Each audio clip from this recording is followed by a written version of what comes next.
the platform and say, we're just going to stand here and we're going to preach. We're going to let people know what's happening. We're going to let people know what's biblical and what's not. We're going to point it out. And I think that's what we have a lot of people who are standing up to do that.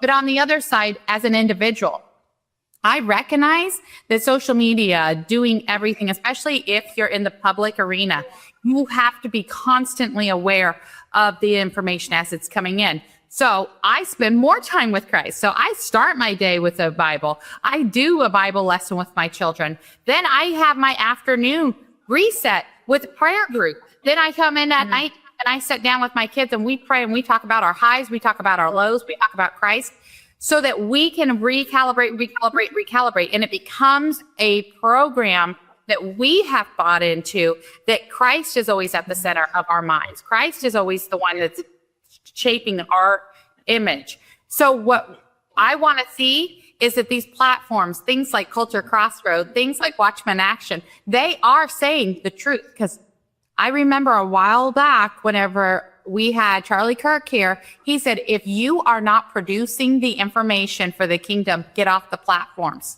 You don't need to be on there. If you're not needing to produce the information, get off of them. Now, realistically, a lot of people are in the public square. They do need to have that information as fast as it can come in. So it's great to have Culture Crossroads, Watchmen Action, standing in that divide and saying, hey, Watchmen Action, standing in that divide and saying, hey, remember what Christ said. This is what Christ said. This is what's happening. This is how it is aligned biblically, and this is where we need to stand. So we need to dominate the air, the internet, but we also need to be able to tell ourselves individually, step back, put more time for Christ, more time for family, and remember to unplug. I see Juliana give you the last word. Wow, Andrew, we are put in government because Father created government. That's right. Where we cross the line is when we get away from the issues and the responsibility to steward people. And we start to mesmerize over a man or a movement. Keep the main thing as the old saying goes. Focus on your responsibility to the people that you're called to shepherd, and everything else will take care of itself. The people being called to shepherd, focus on the issues that matter to you and your community the most, and this will work out just fine. But once you start idolizing a man or a movement, you're headed for trouble. Exactly.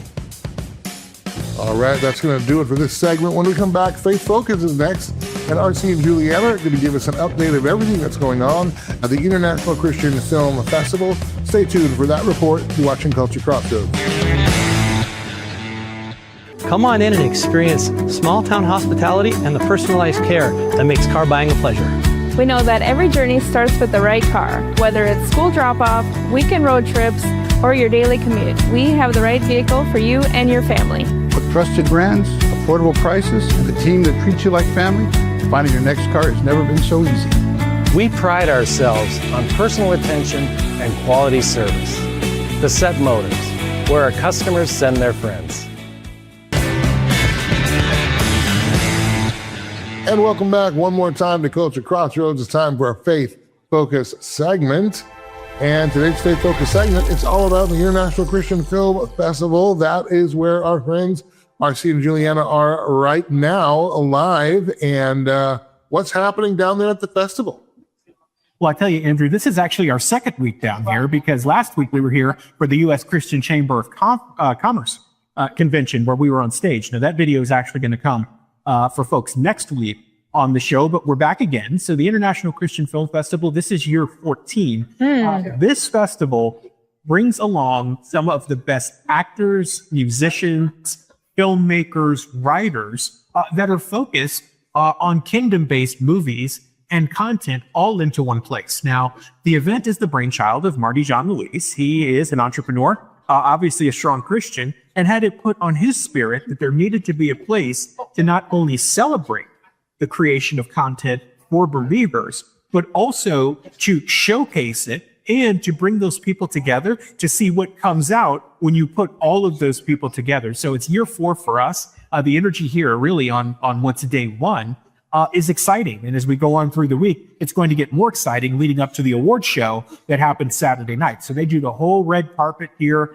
It's just like any other major award show. They put a lot of energy into it. Andrew, what is interesting for me as well is that it's walking the talk, I think is the way that we best describe it. Where we're standing right now on set, just to this direction of us, I think that's to the right of the audience, there is a prayer room. And that prayer room gets used a lot. As a matter of fact, one of our first experiences at ICFF 4 years ago is being in that prayer room and meeting some incredible people and getting covered in prayer. So these events, it's such a good thing, Julianne, I think, to see this trend where these types of events are happening. U.S. Christian Chamber Convention did the same thing with a prayer room and having prayer warriors. To see that happening in the public square, Andrew, and to see something like this being treated in many ways better than some of the other events that you would go to is very exciting for the kingdom. I love seeing everybody coming together saying, okay, so how are we taking over the culture? What movies are out there? How do we influence the younger generation? How do we control the narrative of what's going out there in our communities? So we're all coming together saying, okay, so we're going to talk about what's biblical. We're going to talk about what's kingdom. We're going to talk about what Father says we're supposed to be having for ourselves. And we're going to make that in film. So that way we can share those stories, because it's the stories that brings us all together and teaches us the lessons that we need. And here we have the people here that are saying, we're putting out films, or we have a film. We want you to learn this story, learn this lesson over here through this story. It's beautiful to watch the family coming together. And Andrew, they do them in rapid fashion. Every 15 to 20 minutes, there are screenings in multiple rooms of these movies where these specials, so that people have an opportunity to see all this great content and share it. They also have a screenwriters program that they do here, and they actually do open auditions here as well. I believe that's Saturday morning, where they just do an open casting call. So anybody who has it on their spirit and wants to go and audition for Christian film directors can do it all here. So it's exciting to see it all come together for all the right reasons. Do you get a chance to, or have you so far, have you had a chance to see any of the new films from these filmmakers? And if so, do you see Christian storytelling, Christian filmmaking improving? Because one of the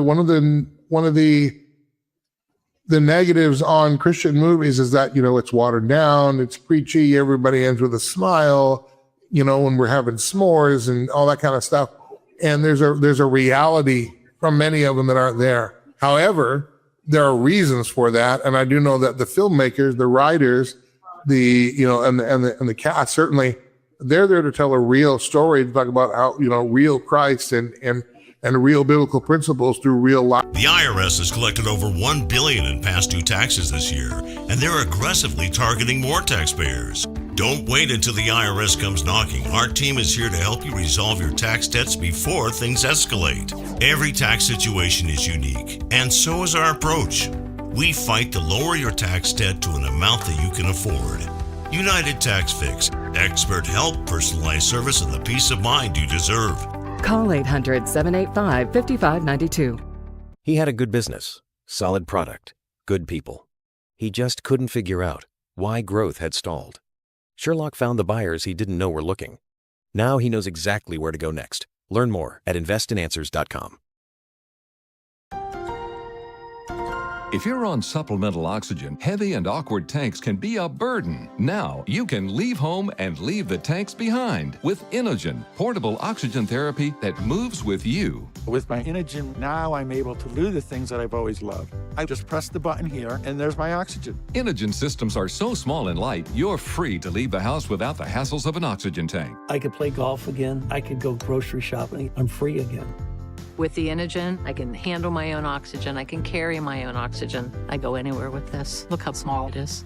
And right now, you can try an Inogen portable oxygen system for 30 days risk-free. Call us right now. If you qualify, we'll send you an Inogen system to use for 30 days risk-free. Your insurance may even cover your new Inogen system. If you're on oxygen, you need to be using an Inogen. Call 800-313-6867. 800-313-6867.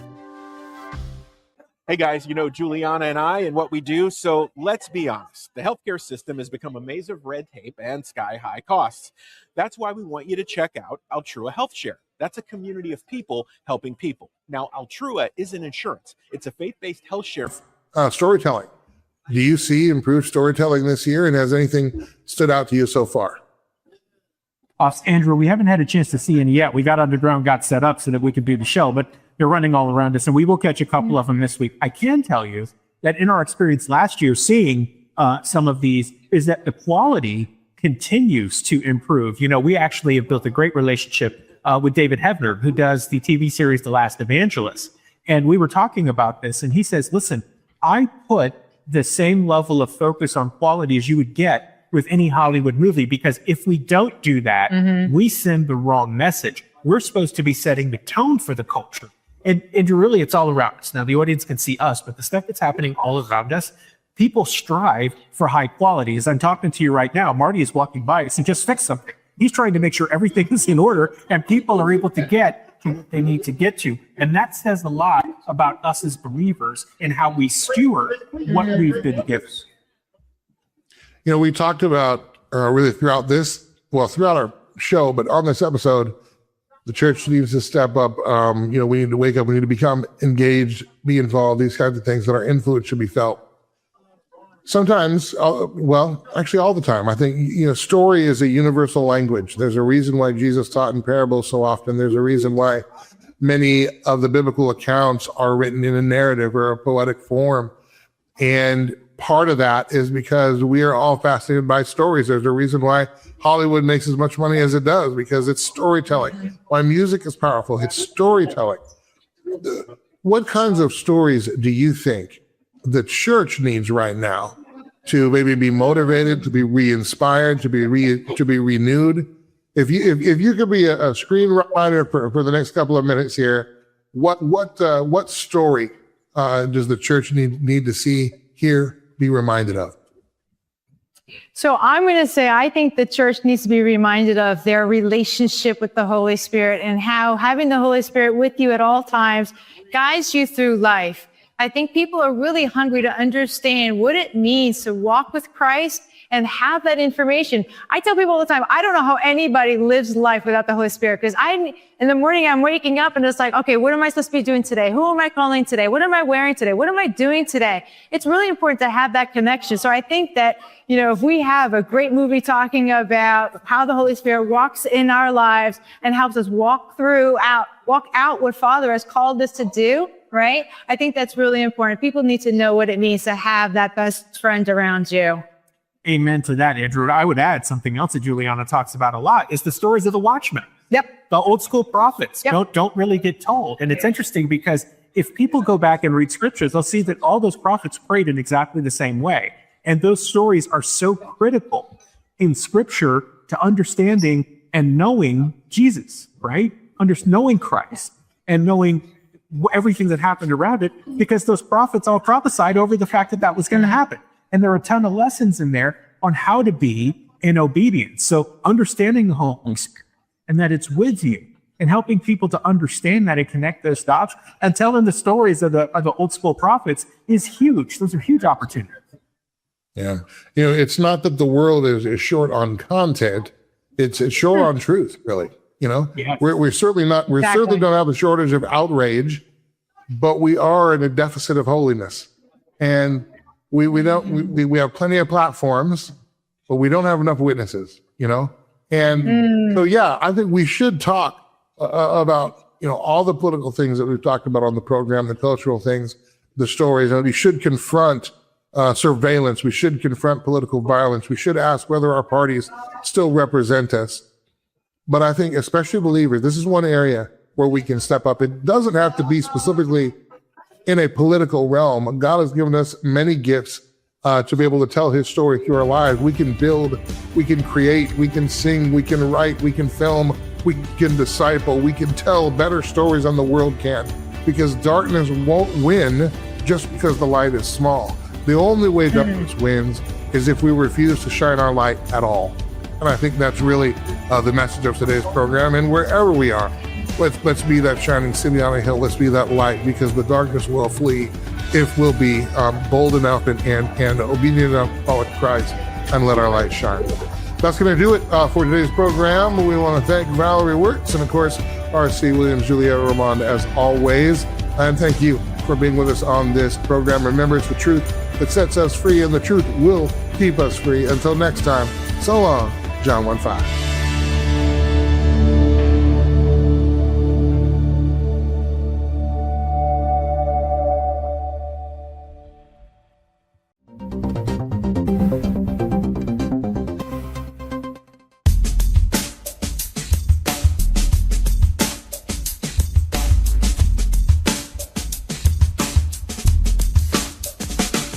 Let's be frank, it's a pain to be without your vehicle after an accident. That's why you should take it to Jerome's Collision Center. Our shop is supersized, and we have the qualified staff to fill it up and work on your vehicle, step by step, piece by piece, in crazy fast time without sacrificing quality. When you need us, we'll turn your bad experience into a good one. We're Jerome's Collision Center, and we're the best at what we do. Ryan Rust is where you can find truly unique clothing, accessories, and decor. Our hand-picked selections make for memorable gifts for others and distinctive pieces for yourself, including custom tees pressed in minutes. Find Ryan Rust on the east edge of Mandan's Main Street.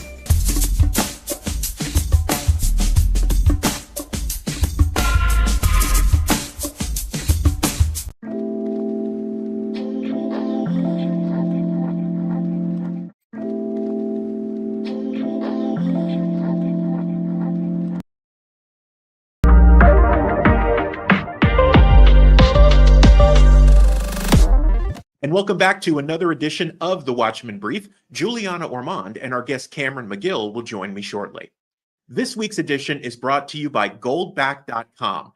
The free Florida Goldback revolution is here, and Watchmen Action wants to make sure that you get your cut. You can get a free Florida half Goldback by going to watchmenaction.org. When you go to the site, scroll down a bit, you'll see a button that says, I want free gold. Go ahead and click that. Fill out the form and let them know that Watchmen Action sent you so you can get your free Florida half gold back. That's watchmenaction.org. Today's episode is also brought to you by Sherloc Market Research. Is that opportunity a gold mine or a landmine? Sherloc Market Research helps you to connect the dots on that and a whole lot more, including their new data as a service layer, which is a game changer for revenue in your business. If you want to learn more, just go to investinanswers.com. That's investinanswers.com. We'll be right back with our guest, Cameron McGill. He is the pastor of Lake Church in White Lake, North Carolina. He is also a Bladen County commissioner, a strong man of God, and has taken on the mantle of standing in the gap for those in need. We'll get to that right after this. Want to turn your competitors' website traffic into your next customers? Right now, your competitors are spending millions to drive traffic. Our system tracks all of those ad clicks, visits, and buyer journeys, and matches them to real people in our 270 million plus lead database. They spend the money, you get the leads. No guessing, no cold targeting, just access to real in-market prospects actively engaging with your competitors. Want to see how it works? Click the link below or visit getsherlock.com to schedule a time. And welcome back to another edition of the Watchmen Brief. My name is R.C. Williams. And I'm Juliana Ormond. We are co-founders of Watchmen Action, a nonprofit that bridges the gap between all the great people with a strong biblical worldview and all the great tools they need to impact the things that are most important to them in their community. And it is a blessing for us to have our dear friend from White Lake, North Carolina, Cameron McGill, joining us on the Watchmen Brief. Welcome to the show, sir. Thank you. Always good to see my good friends RC and Moon Pie. So for those who don't know, the joke about Juliana's name being Moon Pie started when He had a good business, solid product, good people. He just couldn't figure out why growth had stalled. Sherlock found the buyers he didn't know were looking. Now he knows exactly where to go next. Learn more at investinanswers.com. The average cost of mesothelioma treatment can exceed $400,000. Families often face losing their homes or life savings just to pay the bills. If you or a loved one worked in these industries and were diagnosed with mesothelioma, you may be entitled to compensation to protect your family. At Rights and Claims, we've helped families recover over $1 billion to cover medical costs, lost wages, and more. Let us help you secure their future with the compensation you deserve. Call 800-895-0489. The IRS has collected over $1 billion in past due taxes this year, and they're aggressively targeting more taxpayers. Don't wait until the IRS comes knocking. Our team is here to help you resolve your tax debts before things escalate. Every tax situation is unique, and so is our approach. We fight to lower your tax debt to an amount that you can afford. United Tax Fix. Expert help, personalized service, and the peace of mind you deserve. Call 800-785-5592.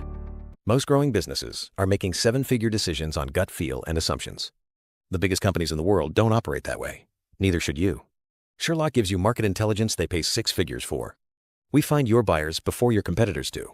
Visit investinanswers.com to learn more. Attention veterans and military families. If you're between the ages of 50 and 80, you may qualify to review your final expense coverage options. Many veterans believe that the VA will cover all of their funeral costs, but unfortunately, in many cases, VA burial programs only cover a portion of the expense. And today, the average funeral with burial can cost around $8,000 or more. Don't leave your loved ones facing unexpected bills.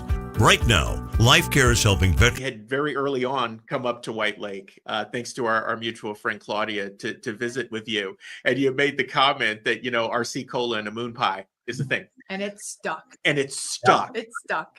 Yeah, I love it. Yeah. But that tells you the family atmosphere. And Cameron, you and Tiffany have done an incredible job with the Lake Church. So this show is part of a series that we're doing for Watchmen Action training on public servants who have a strong biblical worldview, who are actually doing their job. So let's dive in and learn a bit more about Pastor Cameron McGill. How did you and Tiffany end up at Lake Church? And then we'll talk a bit about how you became a county commissioner.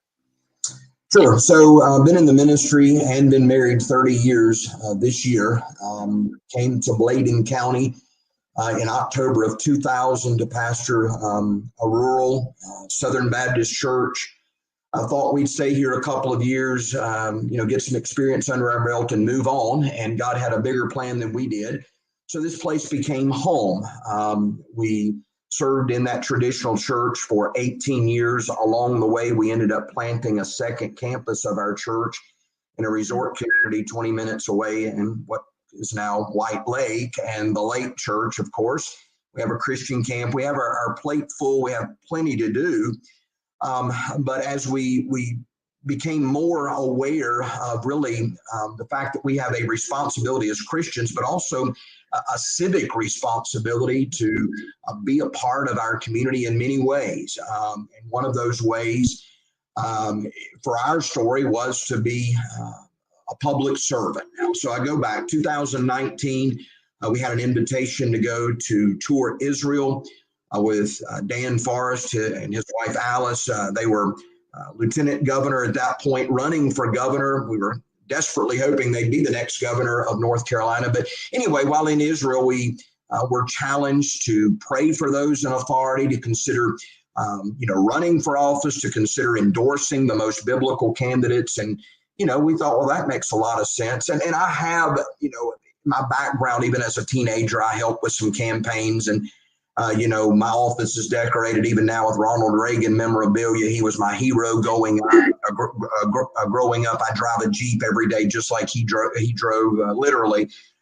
So there was a historic background in my life of political involvement. But anyway, so we come back from Israel. Within a short period of time, just a matter of months, one of our local county commissioners died unexpectedly while in office. He was a friend. He was a coach of my boys in baseball and was an icon in the community, a very strong Democrat. And so the seat that he held had never been held by a Republican. Well, our local sheriff, our local county commissioner, who was a Republican, came and said, "We want you to run for this unexpected absence, this opportunity that's set before us." And I thought, man, I'm all about recommending somebody, but I don't believe I'm going to run. I've got plenty to do. But later that day, my wife, Tiffany, said, maybe that's why God sent us to Israel, to prepare, for what God would do in our lives. Man, I hate when she's right. So the next day went down, and it was very important to me that I would file first. I knew the Democrats were trying to come up with their best candidate. And so I wanted to make sure that people understood I wasn't running against anybody. I was running for something. I was not running to retaliate for bad decisions or whatever. I was running because I felt led and called to do that. Thankfully, my church was 100% behind me. They helped work the polls. They voted for me. They got the word out. So anyway, we ran. We were very much a long shot to win. But we won. We won by about a 60-40 vote, might as well say, in a heavily Democratic district here. Our county only has 30,000 people. So a lot of the people that voted for me, I know them, they know me. We're on first name basis. Looking back, it was God's hand that put us in the position that we're in. We were just beginning to go into COVID when I was elected the first time in 2020. And so many decisions that came before the commissioners, I realized that had there been a Democrat sitting in my seat, things would have been far different. And as I say it all the time, it's not about Republican or Democrat. As Ronald Reagan said, it's not about left or right, but it's about up or down. And, the board was 5-4 Democrat until I won my election, and then it became 5-4 Republican. And so there were a lot of 5-4 votes that literally made the difference between people keeping a job, losing a job, between people having to wear a mask or having to take a vaccine and not. So the old term elections have consequences. Nothing could have been plainer or truer than that first election. I served 2 years. I ran again. Thankfully, in my second election, I ran unopposed. So again, I'm where I am in the ministry because of God's call. I'm where I am in the political world because of God's call, and thankful for that. So Cameron, you talked about the decisions. Obviously, this story, we know when the Father's hand is on things and he guides them, it's his will. And you talked about being in place for some critical decisions. You have shared some stories with us about just how difficult that was and how you were treated in many instances. Can you talk with us about the importance of having a biblical worldview and a strong moral compass when you encounter situations like you did, where the board, crazy enough, was having an active discussion on whether or not churches should stay open and what the alternative was going to be? Sure. And I will say I'm in a unique situation that we're in a conservative area that even our 4 Democrats are now, believe it or not, we only have 3 Democrats, 6 Republicans on the board, but they are still people of fairly good common sense when it comes to things like gender and who uses what bathroom, things like that. We have passed a lot of those resolutions that I put forth, but they were basically without controversy. But during COVID, people, were just falling for whatever was coming down, and the mandates. There is a sense here in these small rural communities, we so desperately want to be like the big city. So, man, if the big city's shutting down churches, we better shut down churches. In one meeting, somebody said, well, it's important that the liquor store remain open because people need their liquor during COVID. And I exclaimed, people need their Lord during COVID. And I got amens from the group. But it was probably more heated when it came to the vaccine. I was the only of 9 commissioners that was unvaccinated, and so it was almost like I needed to take my vaccine so that there was solidarity and unity amongst the governing board so that we could then care for our constituents and our community. And, I begged and pleaded on the night that in fact, it was supposed to come as a resolution to the commissioners. And when it came to me and I picked it up that night, they had, for whatever reason, changed the wording from resolution to decree. And I believe, what the devil means for evil, God will use for good. And I looked at that word decree, nearly had a shout and spell, and thought about Nebuchadnezzar's decree and others through the Bible that, well, we've just got to bow, we've got to bend, whatever it might be. And of course, some of my arguments, people rolled their eyes, and I do at times forget that I'm a politician or a public servant when I'm there. I get a little preachy, and probably get a little too political in the pulpit at times. But anyway, they just thought, some of the things that I was saying was crazy. And basically, I tried a spiritual approach, I tried an emotional approach, I tried a logical approach. None of that was doing any good. I was getting ready to see this decree pass, which would have meant all 30,000 citizens of our county would have had to have a mask mandate. All employees of our county, including me, I guess, would have had to take the vaccine or found some legal loophole. So I'm sitting there, and I just, as they called the question, I said, Lord, I've got to have some kind of wisdom, some kind of discernment. And much like the Holy Spirit unction in the pulpit, there is a wisdom and understanding that comes when we call out to God. He will give us wisdom liberally when we ask for it, the Bible says. And so the Lord just said, we tried to inject, interjecting the Lord in this. They're not listening. We've tried, interjecting liberty in this, and they're not getting it. We've tried all kinds of things, and he said, speak legally to them. So I said, I have a point of order. And so they looked at me like, okay, what? Because technically they've got to kind of listen to me at that point. And I didn't have anything, but I quickly just, I feel like the Holy Spirit gave me what I needed. And I looked at our county attorney and I said, if someone takes this vaccine against their better judgment, against doctor's orders, against, whatever, they're just gut feeling, could the county be liable if someone were to get? You don't buy life insurance because you plan on dying. You buy life insurance because your loved ones plan on living. Life insurance can be a legacy and a wonderful gift to your family. When it comes to life insurance, there are lots of options. How and where do you start? With over 40 years in the business, SelectQuote will shop some of the nation's most highly rated providers, with many policies starting at less than $1 a day. A licensed insurance agent will work to find you the right protection at a price you can afford. SelectQuote is a one-stop shop for buying life insurance. It allows you to compare the prices of providers across your state. We're doing all of the work for you. We're streamlining the process for you as a true concierge service. With SelectQuote, you could save over 50% on life insurance that fits your needs, your budget, and your life. Get your free quote now from a licensed insurance agent. Protect your family's future by calling SelectQuote for your free quote with a licensed insurance agent. We shop, you save. 800-212-3199. 800-212-3199. Before you buy a stock, it helps to know what the legends would say. Investornator scores it against 8 legendary investor playbooks. One clear answer, backed by real data.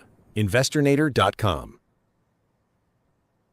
Attention veterans and military families. If you're between the ages of 50 and 80, you may qualify to review your final expense coverage options. Many veterans believe that the VA will cover all of their funeral costs, but unfortunately, in many cases, VA burial programs only cover a portion of the expense. And today, the average funeral with burial can cost around $8,000 or more. Don't leave your loved ones facing unexpected bills.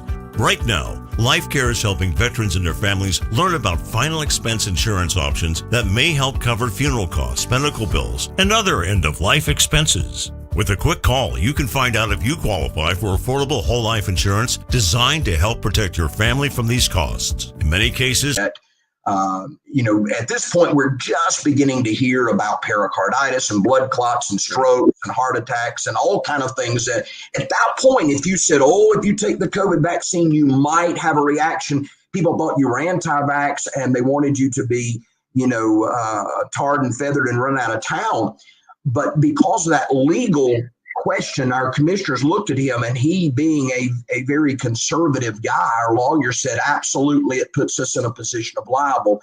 I don't know to this day if it did or not, but it convinced a couple of our commissioners that were on the fence on this issue, and so the decree failed. And I walked out of that courtroom that night, our county commissioner courtroom, and people were patting me on the back that had shown up from the community that did not want to wear a mask, did not want to take a vaccine, did not want to lose their job. And they said, we are so glad that you were elected for such a time as this. And I said, well, I am too. I will say this, guys, it's people ask me sometimes, are you glad to be a county commissioner? And I wish I could say, it's the joy and thrill of my life, but it's not. It's hard. It's uncomfortable. I was much popular in the community as a whole before I was a commissioner than now. In essence, you're like an umpire. You know, decisions you make are going to make one team happy and one team mad. And people don't often forget what they consider to be a bad call. But I do feel much like when a fireman pulls up to a burning house and says, it's my job to go get that child out of that 3rd-story window.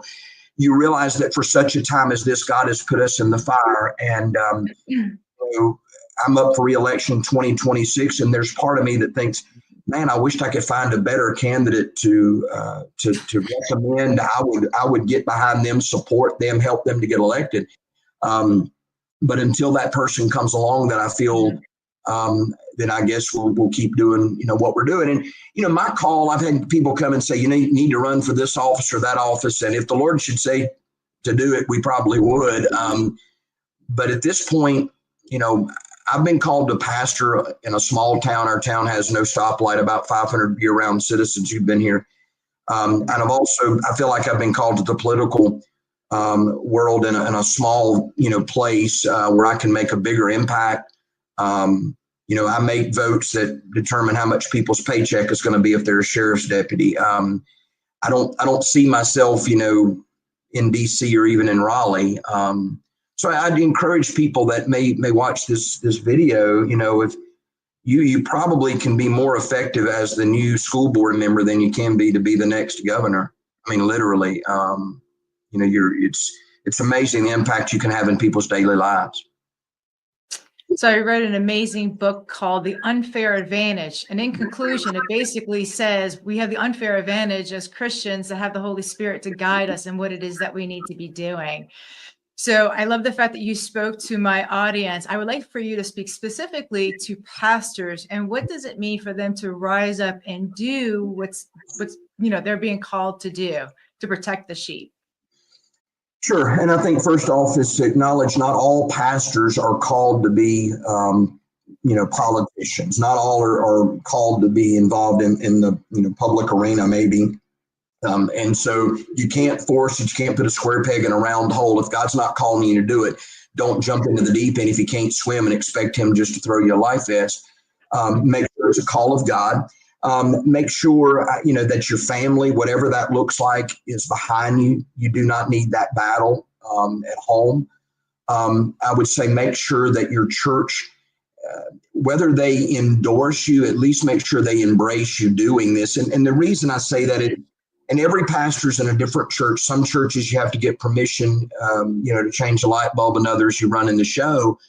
But if the church does not at least support the idea of you being a public servant as the pastor of their church, it very well may be a bone of contention. You better make sure that you've done your groundwork, that you've kept them informed. You do not want your chairman of deacons or trustees or elders or whatever to read on the front page of the newspaper that their pastor's running for mayor. They need to be a part of that process. And I would say also, there's a biblical principle. A man that's not able to run his own household maybe doesn't need to be running the church, so to speak. But a man who's in a church that is in an absolute decline, they're in a state of conflict or turmoil. You may not be able to handle that pressure and the pressure of the political world. I'm blessed. I'm the founding pastor of this church. It's a very peaceful church. As far as I know, we don't have any conflict or division. If we do, I hope they don't tell me. But if I thought that I was fighting battles at home, coming to the church, fighting battles here, going to the courthouse, fighting battles there, I don't think physically my body could take it. Mentally, my mind couldn't take it. My soul couldn't take it. Something would give. It would probably lead to a nervous breakdown or worse.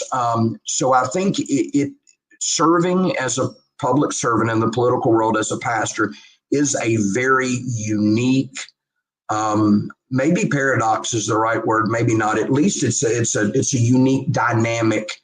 Our people celebrate for the most part, and our people, they're thankful that I'm serving there because, they feel like they have a voice. But it is I do know, and I would say this, pastor or not, do not run for office as a matter of defense, but run as a matter of offense. These people, I was in a meeting last night and people began, just so, just in an argument of spirit. We're going to run for this and we're going to go up there and straighten this out and we're going to fix that. And like a bull in a china shop, it is not productive. You better make sure that you're going into that because God has called you to. I would tell that to a young man coming out of school saying, I believe God's called me into the ministry. You better make doggone sure that it's God's call, not mama's. Because if it's mama's, you're only 6 weeks. But if it's God's call, for us, it's been 30 years. And the dynamics of ministry and the political world are so similar. The fact that you've got to be somewhat eloquent in your speech.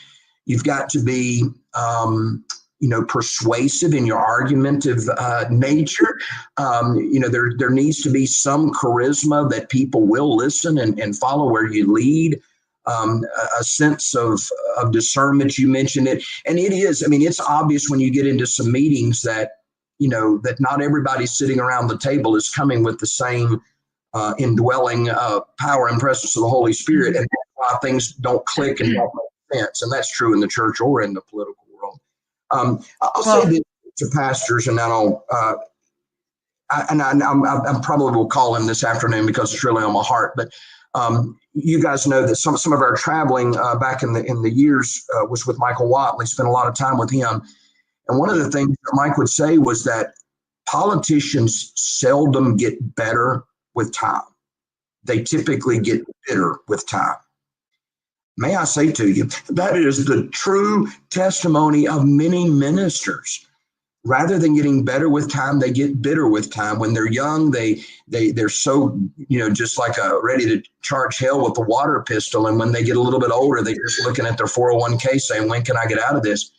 But I think we better make sure in both cases that we're improving, that we're drawing closer to the Lord. Listen, serving in this political world, it is a drain on my spiritual life. It tests me every day. Most politicians cuss like sailors. No offense to the sailors out there, but most politicians cuss like sailors, and I find myself getting real close. And I'm just confessing that in these political meetings, they're shouting and yelling and cussing and profanities and all, and you just feel like, man, if I can't beat them, I better join them. Boy, what a terrible thing to my testimony. Because everybody in that room knows that I'm the pastor. So it's crazy that we're at this time. The Republican Party, right before Trump, the elections, they turned around and they made, instead of being pro-life, the Republican Party is now pro-choice, right? So, we are not being represented. And it's because of everything that you just said. And, how do we make it better? Because we don't want the evildoers to be representing us, because as of right now, the Republican Party doesn't represent me, right? Because I'm pro-life, and we don't have that to draw from anymore. So I just want to say thank you for what you're doing and encouraging other people that if they're being called to, to do what we need. The IRS has collected over $1 billion in past due taxes this year, and they're aggressively targeting more taxpayers. Don't wait until the IRS comes knocking. Our team is here to help you resolve your tax debts before things escalate. Every tax situation is unique, and so is our approach. We tailor solutions to fit your specific needs, giving you the personalized attention you deserve. The IRS has resumed collection enforcement. Don't wait until it's too late. Our team can help you resolve your tax issues before liens, levies, or passport restrictions kick in. Behind on filing taxes? We specialize in getting you back on track by filing past returns and negotiating with the IRS. Does the IRS claim that you owe money that you don't have? We fight to lower your tax debt to an amount that you can afford. United Tax Fix. Expert help, personalized service, and the peace of mind you deserve. Call 800-785-5592. That's 800-785-5592. Attention veterans and military families. If you're between the ages of 50 and 80, you may qualify to review your final expense coverage options. Many veterans believe that the VA will cover all of their funeral costs, but unfortunately, in many cases, VA burial programs only cover a portion of the expense. And today, the average funeral with burial can cost around $8,000 or more. Don't leave your loved ones facing unexpected bills. Right now, LifeCare is helping veterans and their families learn about final expense insurance options that may help cover funeral costs, medical bills, and other end-of-life expenses. With a quick call, you can find out if you qualify for affordable whole life insurance designed to help protect your family from these costs. In many cases, no medical exam is required, no lengthy health questionnaires, and coverage decisions can be made quickly. Call now to review your final expense coverage options. Call 800-519-1427. That's 800-519-1427. Do to clean up our government, and the people understand that it's hard, but we the flock, we appreciate when you pastors step up and do what God has called you to do, knowing how awful it can be. Sure. And it's, I won't say it's gutsy, but just to even mention anything political from the pulpit is so divisive. We have politicians speak in our church. That hasn't always turned out real well, unfortunately. But sometimes you wonder, is it worth the risk? I've said it many times. You've been here. I've got a special place where I get to live, where I get to work, where I get to call home. My life would be a whole lot easier if I was not politically involved and engaged, and if I didn't keep it before our people. We had a speaker here, a governor's candidate back last summer, and for the next 2 months after him being here, we had to have armed security at the doors. We had people leave that may never come back. We became the top news story on MSNBC within just a couple of days. And I still get calls and emails and threats, and just because I had someone come here that was very outspoken and very bold in their faith. I am disappointed in our party. And I've told our folks this before the election. I said, make no mistake about it, there is no truly pro-life party anymore. However, we have two options. You can say, well, I'm going to go vote for Elmer Fudd because he's running on a whatever. If he's not a Republican or a Democrat, he's not going to get elected president. Not these days. Maybe there'll come a day of a third party candidate that would, but we have to understand it. Somebody said, well, preacher, it's hard because we're having to vote for the lesser of two evils. And I don't know that's a little, maybe a little over the top, but there is, in the last presidential election, there were two very obvious choices. People came up to me the day after the election and said, Pastor, I bet you're relieved. And I didn't know how to react. I have not shared the excitement that I thought I would.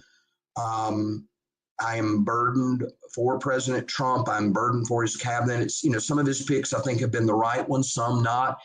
I have visions of grandeur where people like Mike Pompeo are in high positions of leadership in our country. People who desperately love the Lord and love our nation, that are well respected around the globe. And quite frankly, don't have a room, a closet full of skeletons. But I do. Somebody asked me at breakfast this morning, why is Pompeo not in the cabinet? And I have to ask the president about that. But I do think there are some people that are not being tapped into right now, that are just committed Christians. And this is not what this interview is about, but we had lunch with Pompeo's chief of staff, and she's now in her 70s. And she said, the most amazing experiences of my life were sitting at a table with Mike Pompeo on one side and world dictators on the other, and realizing that Pompeo was there representing the United States of America and the King of Kings and Lord of Lords. And that Pompeo would represent America well, but he would also represent Jesus well. She said he would share his faith, share the gospel with dictators that came from countries where it was illegal to proselytize. And when questioned about that, Pompeo said that he realized he was probably the only person on the planet that would ever have the opportunity to share the gospel with these people, and he could do it. And I'm thinking, oh my goodness, why is he on the bench? He needs to be in the game, and maybe he will one day. So I would say, let's keep hope. There are some people, certainly Sarah Huckabee Sanders is another one, that is a rising star in the Republican Party. Pompeo is got a little bit of age on him now, so you start wondering about him. We've still got some old heroes of the faith, certainly think about John Ashcroft and others who lived out their faith, in D.C. I long for those days again. So praying for a spirit of revival. Not just right now, there's a spirit of retaliation. We're going to make up for the last 4 years. And I say, amen. Praise the Lord. Let's do. But my goodness, wouldn't it be great to have the spirit of revival? Yeah, Cameron, it certainly would. And that actually leads to one other question. We have found an interesting dynamic. You mentioned a little while ago that, and we've seen this when we've been with you and Tiffany, where people will just walk up to you with their concerns or their questions, or they'll come at you sideways, I guess, for lack of a better word. It is obviously difficult personally. You've got to deal with that. But if you could empower members of the community with your experience, how best can they help public servants who are doing the right thing like you to better understand their concerns and actually take action to make change? Like, what's the best way to help you as a public servant to help them? Sure. I think strength in numbers, for one thing. I think most of us that are serving in the political world from a strong Christian standpoint do feel like we are, aliens in a world that's gone crazy. But sometimes, I would think if I had a couple other pastors there serving, or at least strong, committed Christians serving there with me on the commissioner board, or if I knew that I had counterparts on the school board that were really strong in their faith or whatever, it would create a community. And most of the people out there live in smaller communities.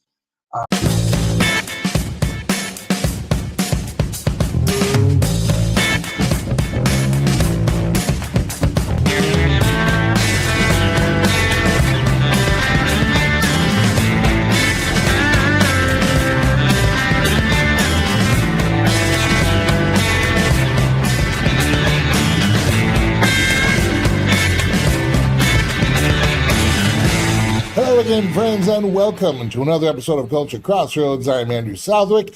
He is R.C. Williams, and she is Juliana Ormond. They have Watchmen Action, and we are so glad that you are with us for another episode here on the program. We had last week, I know we weren't with you. We had to run a replay last week, but we're glad to be back with you live, and we have a lot to go through. And I want to start today with a phrase. I don't know if this phrase will ring a bell. I think it's going to catch on. Shut up and eat ramen. See, there is a very strange debate happening inside the Republican Party right now. And I think it tells us more about the modern GOP than the people involved realize. The debate is about burritos. Yeah, burritos. An ex-post recently went viral after a man said his wife made homemade burritos for their family of 8 for less than $20 total. X, of course, formerly Twitter. Well, fine. Good for them. Seriously, there's nothing wrong with preparing an inexpensive meal. There's nothing wrong with beans, rice, and tortillas, and leftovers, or coupons, or store brands, or stretching a grocery budget.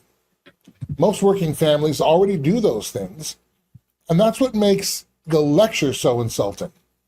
The post itself may have started as a simple example of frugality, but the conservative response quickly became something else.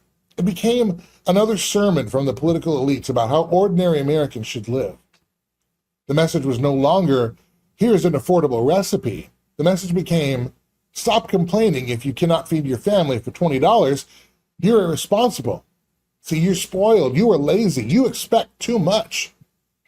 Republican Congressman Dan Crenshaw even joined the broader affordability debate by telling young Americans to, quote, get a job and eat ramen, according to the Daily Beast. Well, there it is. The Republican economic platform for 2026. Get another job, eat ramen, trust the plan, and remember that Iran cannot have a nuclear weapon. Meanwhile, President Trump recently said his handling of the economy deserved an A+, quote unquote. And in another appearance, he reportedly expanded that to an A+++++. That's what Fox News. That's quite a grade. Especially when real average hourly and salary earnings rose by only 0.1% between June 2025 and June 2026. 0.1%. Average hourly pay increased in dollars, but after accounting for inflation, the average worker gained almost nothing, according to the Bureau of Labor Statistics. That is not an A+. That is the financial version of being told your boat is making excellent progress because the engine is running while the water pours through the floor. The president says he inherited a bad economy. But then he says the current economy is one of the strongest ever. Well, which is it? Because those two claims cannot be used forever to excuse the same result. When the administration wants credit that this is the greatest economy ever assembled by human hands, when confronted with grocery bills and housing costs, insurance premiums, utility bills, tariffs, or credit card debt, suddenly everything is Joe Biden's fault. At some point, the current government owns the current economy, and the people know it. You can manipulate a talking point. You cannot manipulate a grocery receipt. You cannot tell a father who just spent $80 filling his gas tank that he's experiencing historic prosperity. You cannot tell a mother comparing prices in the cereal aisle that she needs to stop whining. And you cannot tell a family carrying a balance from one credit card to another that everything is wonderful because the stock market had a good week. Now, I know something about that reality myself. A couple of weeks ago, I was searching underneath my seats in my car for gas money. And this isn't because I recently bought a yacht, and not because I spent my mortgage payment in Vegas, and certainly not because I ordered a $20 burrito through an app and paid another $12 to have somebody drive it 4 blocks. I needed gas and was at the end of my paycheck. I was looking for change to put in the tank.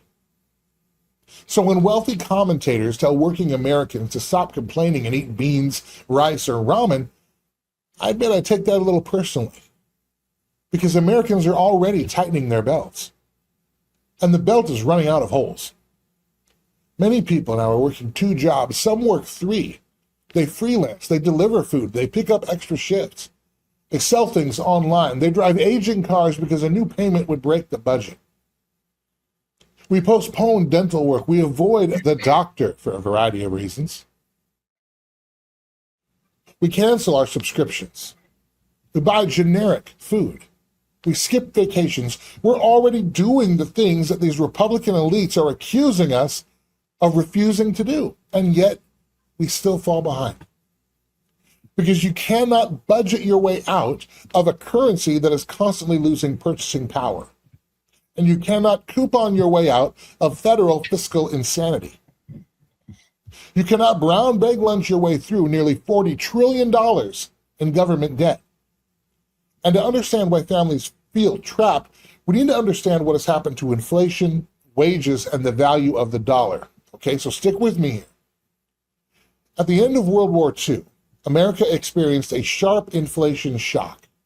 Consumer prices rose approximately 8.5% in 1946, 14.4% in 1947, and 7.7% in 1948.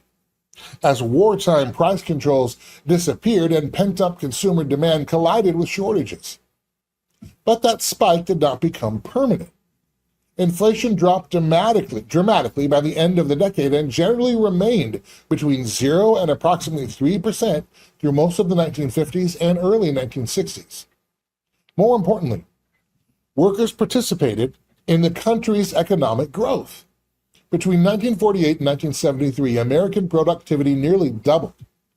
Worker compensation also rose dramatically during those years. When workers produced more value, their pay generally increased with it, and the economy expanded.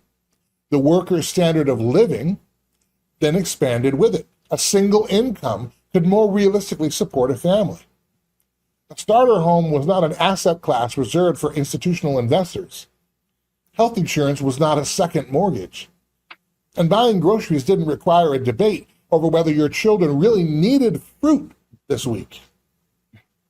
But then the relationship between productivity and compensation began to break apart. In the late 1960s, inflation was accelerating. It reached approximately 5.8% in 1970. Then came the Vietnam spending, Great Society spending, and the end of the dollar's convertibility into gold. In other words, we moved off the gold standard. The 1973 oil embargo.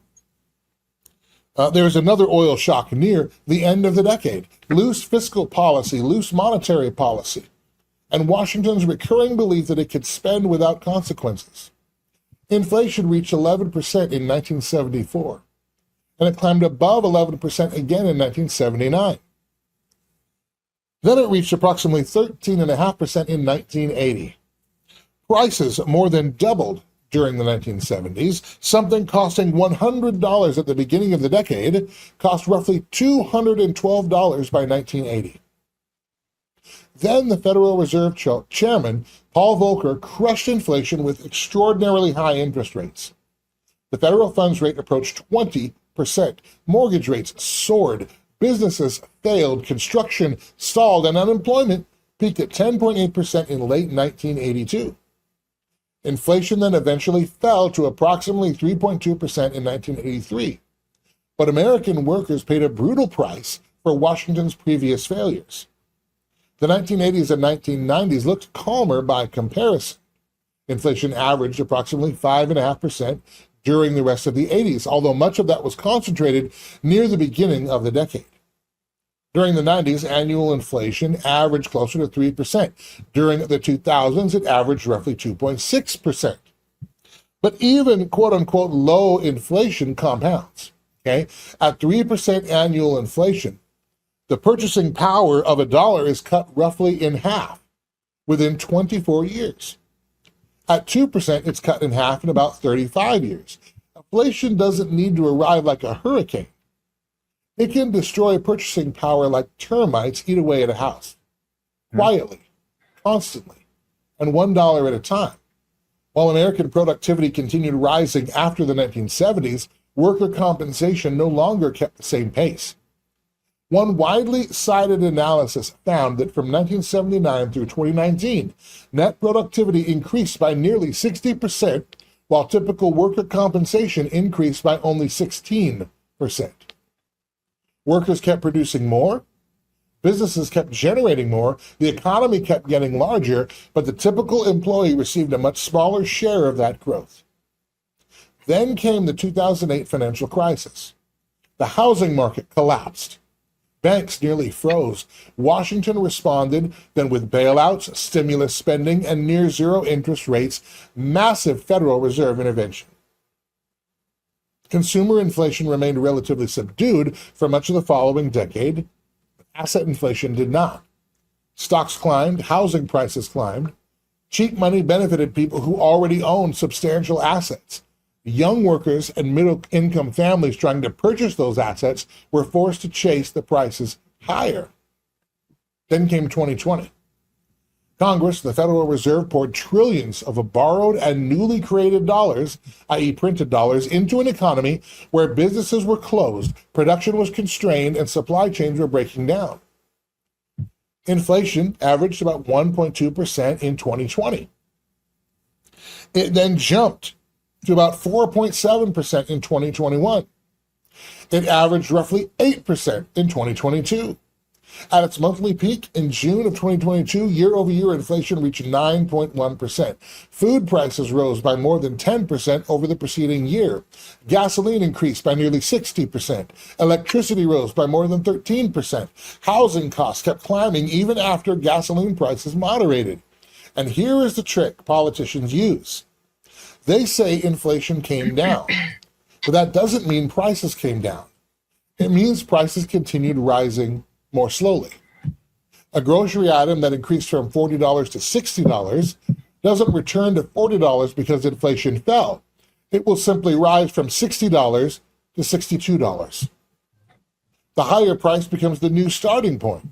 And between the beginning of 2020 and the middle of 2026, the overall price level increased by roughly 1/4.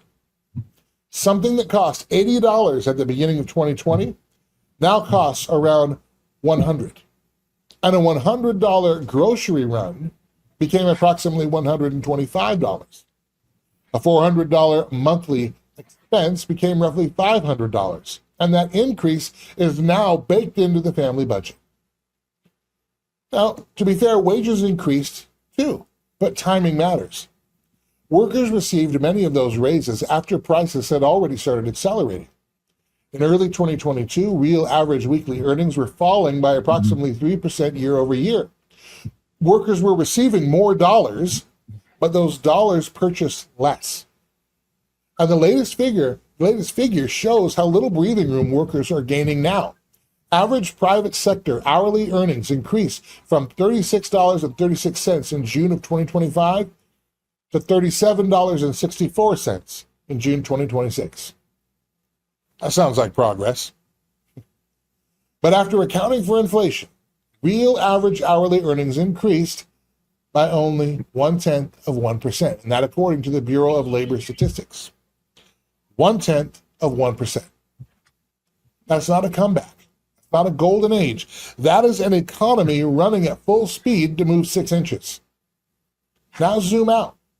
The consumer price index was around 18 at the end of World War II. Today, it's well above 300. The general price level is nearly 18 times higher than it was in 1945. $100 in 1945 had buying power comparable to well over $1,800 today. In other words, the American dollar has lost roughly 94 to 95% of its purchasing power since the end of World War II. Nominal wages increased during that period. Of course they did.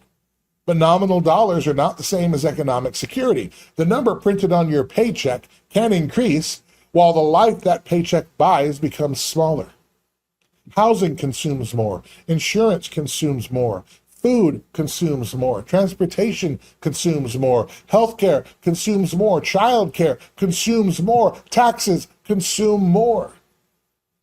And after every required expense is paid, the family has less freedom than it had before. That did not happen because American families failed to clip enough coupons. It did not happen because working people ordered too much takeout. It happened because Washington repeatedly spent beyond its means, borrowed the difference, monetized emergencies, and protected politically connected institutions, and then treated the purchasing power of working Americans as expendable. That is the hidden tax. And Congress doesn't want to send you an itemized bill marked currency devaluation, all right? It spends money it doesn't have. It borrows what it cannot repay. The Federal Reserve accommodates this system. Prices rise, your paycheck buys less. Your savings buy less. Your retirement buys less. And then the people responsible for it lecture you about the price of tortillas. That's why tighten your belt is not an economic policy. Personal discipline does matter. People should budget. People should avoid reckless debt, and we should cook at home as much as possible. We should live within our means. I think we all agree. But what happens when the government refuses to live within its means? Washington demands discipline from the family while practicing none itself. The gross national debt stood at approximately $39.4 trillion in early July of 2026 and has continued moving toward the $40 trillion line, according to the Joint Economic Committee. When Donald Trump first entered the White House in January 2017, the debt was just under $20 trillion. That means that approximately half of today's national debt has accumulated during the Trump-Biden-Trump years. Half. $20 trillion. Both parties did it. Both presidents did it. Both parties passed the bills. Both parties signed the bills. Both parties celebrated the spending. Then both parties blamed each other. And Republican voters are now supposed to believe that mentioning this is disloyal. No. It is not un-American to demand fiscal restraint. It is not unpatriotic to oppose inflationary spending. And it is not un-Republican to hold Republican office holders accountable. At least, it shouldn't be. We were told that DOJ had uncovered staggering levels of waste, fraud, duplication, and abuse. Okay. Well, then what? Where are the lasting cuts? Where are the eliminated programs? Where are the closed departments? Where are the prosecutions? Where are the budget reductions? And where did the money go? Finding government waste and continuing to fund it is not reform. It's a guided tour. You showed us the swamp, and then you kept watering it. And then there are the tariffs. The government imposes them. American importers pay them. Businesses pass costs into the economy. Families pay higher prices. And when Washington refunds money to large companies, does the family receive reimbursement for the higher prices it already paid? No. The business receives relief. The government keeps its power. The consumer keeps the receipt. Heads, Washington win. Tails, corporate America wins. The working American then finances the coin toss. Now, I would tolerate genuine short-term pain for genuine long-term reform. I think many Americans would. But show us entire departments being eliminated. Show us federal spending actually falling. Show us Congress confronting entitlement insolvency. Show us real reductions in corporate welfare. Show us serious defense procurement reform. Show us a balanced budget. Show us a plan to stabilize the dollar. Show us that the pain has a purpose, but that's not what we see. We see new spending stacked on old spending. We see temporary reductions followed by permanent expansions. We see Republicans making deals with the same pharmaceutical companies, technology giants, and defense contractors and financial institutions that they promised to confront and hold accountable. And then we see their paid surrogates sneer at the people who voted for them. 3 times in many cases. That's not populism. That is elitist grifting, wearing, as R.C. Williams would say, a red dress. And it is politically suicidal because voters have choices. Some will run toward the communists, actively taking over the Democratic Party, though they might be. Some will stay home. Some will write in a candidate, and some will simply stop believing anything the Republican Party says ever again. But wherever they go, make no mistake, Republican leaders are driving them there, and insulting them will not bring them back. C.S. Lewis understood the arrogance of the educated elite. In his novel, That Hideous Strength, one of the characters says the lower class, the working man, doesn't get bothered by the headlines because he doesn't even believe them in the first place. Lewis was writing a fiction, but he understood the type. The supposedly sophisticated elite becomes so impressed by its own intelligence that it loses contact with the obvious reality. But the working man doesn't need an economic white paper to know what is happening. He knows what he earns. We know what we pay, and we know what's left. The Republican elite wants us to distrust our grocery bill and believe the press. Believe what they say, that distrust our empty checking accounts. Believe the president's grade of A++++. Distrust the credit card balance that we see, but believe the chart. Distrust the car seat change search, but believe the plan. But the working man is not stupid. He sees the contradiction. The GOP calls itself populist while talking down to the population. It calls itself America First while funding everyone and everywhere else first. It campaigns against reckless spending and then signs reckless spending bills. It promises to fight the establishment and then becomes the establishment. It exposes waste without ending it. It imposes costs without accepting responsibility for them. And when ordinary Americans notice the party doesn't reconsider, it insults them. It says they misunderstood. It tells them the plan is working. It says suffering is patriotic. It tells them to eat ramen.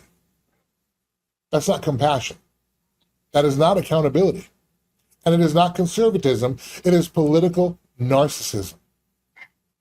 The Republican Party has become so obsessed with convincing voters that everything is fine that it has forgotten to ask whether anything actually is. And that's the danger heading into 2026 midterms and 2028. The base is not demanding free burritos. The base is demanding an honest economy. We are asking for a government that does not continually dilute our wages through deficits and debt and currency destruction. We are asking elected officials to stop confiscating the value of our labor and then blaming us for noticing. We are asking the people we elected to demonstrate 1/10 of the financial discipline they demand from us. The danger here for the Republican Party is not that its voters have suddenly become irresponsible.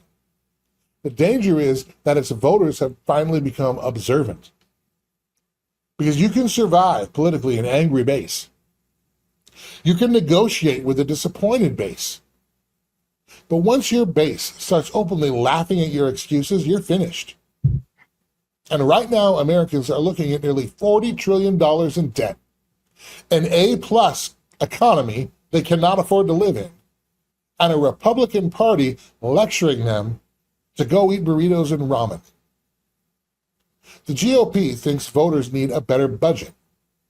Voters, I'm afraid, are beginning to think the GOP needs a pink slip. Now, here with reaction, R.C. Williams and Juliana Ormond, my friends, I wanted to give some background into what has gotten us to this point, because this is not just a President Trump problem. Now, granted, as I mentioned in the monologue there, President Trump and President Biden are responsible for $20 trillion of debt, half of our national debt, just with the past two presidents. So that's a big deal. And it's the most percentage of debt concentrated into one small section in less than 20 years, for crying out loud, in less than 10 years than we've ever had. But people need to see that this is a government problem, that this is a both party problem. And unless we blow the whistle and demand they stop it, they are going to devalue our dollar to the point where it is absolutely worthless. What say you? I'm going to say the value of our dollar is worthless at this point. As being a Gen Xer, born literally months before they took us off the gold standard, right? We have literally watched our dollar go to zero, down to nothing. I mean, there is no way that we can outwork and outpace what it is that they've done to the dollar when they took the gold back away from it. At this point, we, the American people, deserve a fiat true money, backed by gold, so that we can maintain the value of our dollar. Right now, we don't have a real currency. Yeah. Andrew, realities. We've talked about this all week on the spin cycle. Something that we mentioned the other day was, you know what these people should do who are saying all this? They should go and do what they tell us to do. Go out and touch grass. Now, I say that figuratively, but here's what they should actually do. They should actually get on the ground, go to the grocery store, go to Walmart, go to a convenience store, go to a gas station, and actually interact with human beings who are so at the end of their rope that shopping isn't necessarily a pleasure, as our friends at Publix say. It's Death Racer 2000, just getting from your house to the grocery store and through the parking lot to get into the store, where people are making conscious decisions about what to buy and what to put back. You will see indeed that it is not the golden age that you've been sold. And yeah, just making burritos isn't going to solve a problem when people can't afford to live. And again, it shows how elitist our party really is. This is a revealing moment, and I think a teachable moment for us, we the people, the voters, to really see how our rulers, our so-called betters, as they like to think of themselves, how they really think of us and what they really think of us. And honestly, I know I sound like an old man, but I truly never thought I would see the day where the party that you support, that I've supported for 30 years now, seems like, and in some cases openly says, they don't want, care for, or need my vote. And when I bring up the fact that, hey, our economic policies are not working, well, then I'm told to eat ramen. I'm told to make a cheap burrito. I'm making all the cheap burritos I can. It's not helping.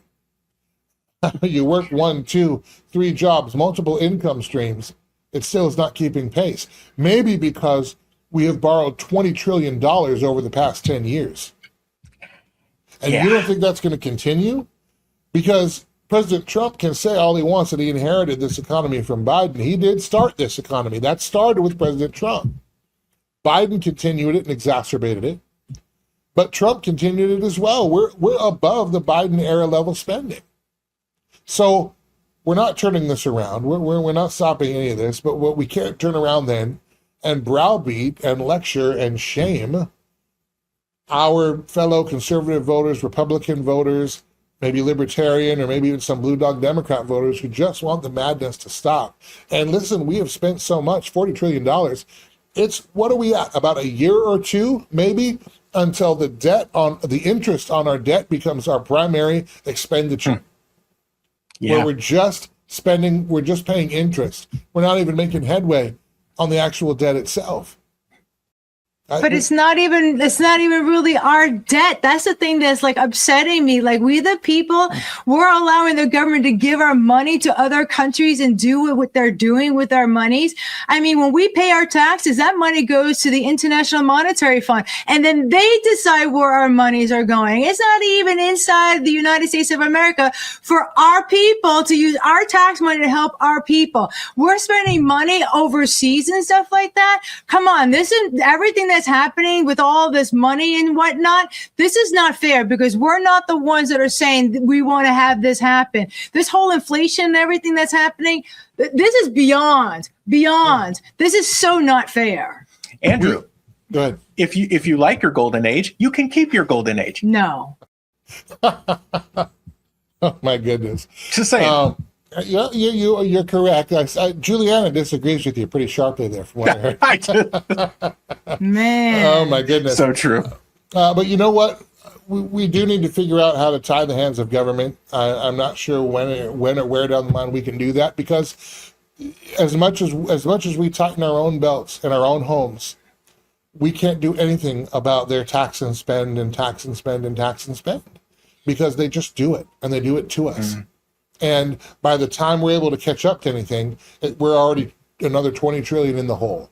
So we need to figure this out. I would love maybe a balanced budget amendment. I would love some kind of tax and spend cap that we force our government into a certain playing field every year that they cannot exceed constitutionally. I'd love to see these things. I'm not sure that we're going to get there. But other than that, I don't know how we tie their hands, because Congress has the power of the purse strings. If they want to spend it, they will. And you're going to have a willing president, no matter who it is, signing off, because their donor class and the technocrats and the transhumanists and the globalists and the communists have all got their money flowing in, and it's their interests that our government is serving, and they are robbing you and me to do it. All right, we are going to leave that there. When we come back, we have the rundown, so stick around for that. You won't want to miss that. It's coming up next. Culture Crossroads.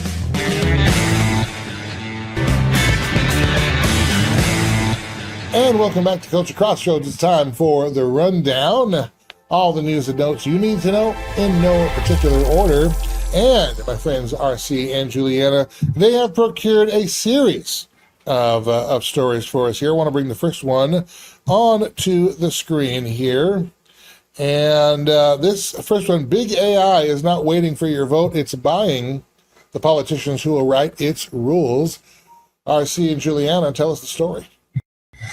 Andrew, so we've spent the better part of a week and a half on this story. And as you read through it, there was a piece in Politico originally that talked about the fact that you've got two wings of the same bird. The two fine gentlemen that you see on your screen there, one's a Democrat, one's a Republican. They are running a super PAC called Leading the Future. Now, their goal, as you can see in the headline, big tech's money men don't care about the backlash, which means they don't honestly care what you think, nor do they need your vote, because what they will do to get their preferred AI rules, legislation, and control in place is they will simply buy whichever politician gets the job done. Democrat, Republican, does not matter. They've come together to ensure that whoever moves forward and whoever is going to govern or legislate is going to fall in line, or they will simply be eliminated by throwing enough money at the situation. Now, Andrew, we have talked on this show extensively about how dangerous things like data centers are. This is even more nefarious.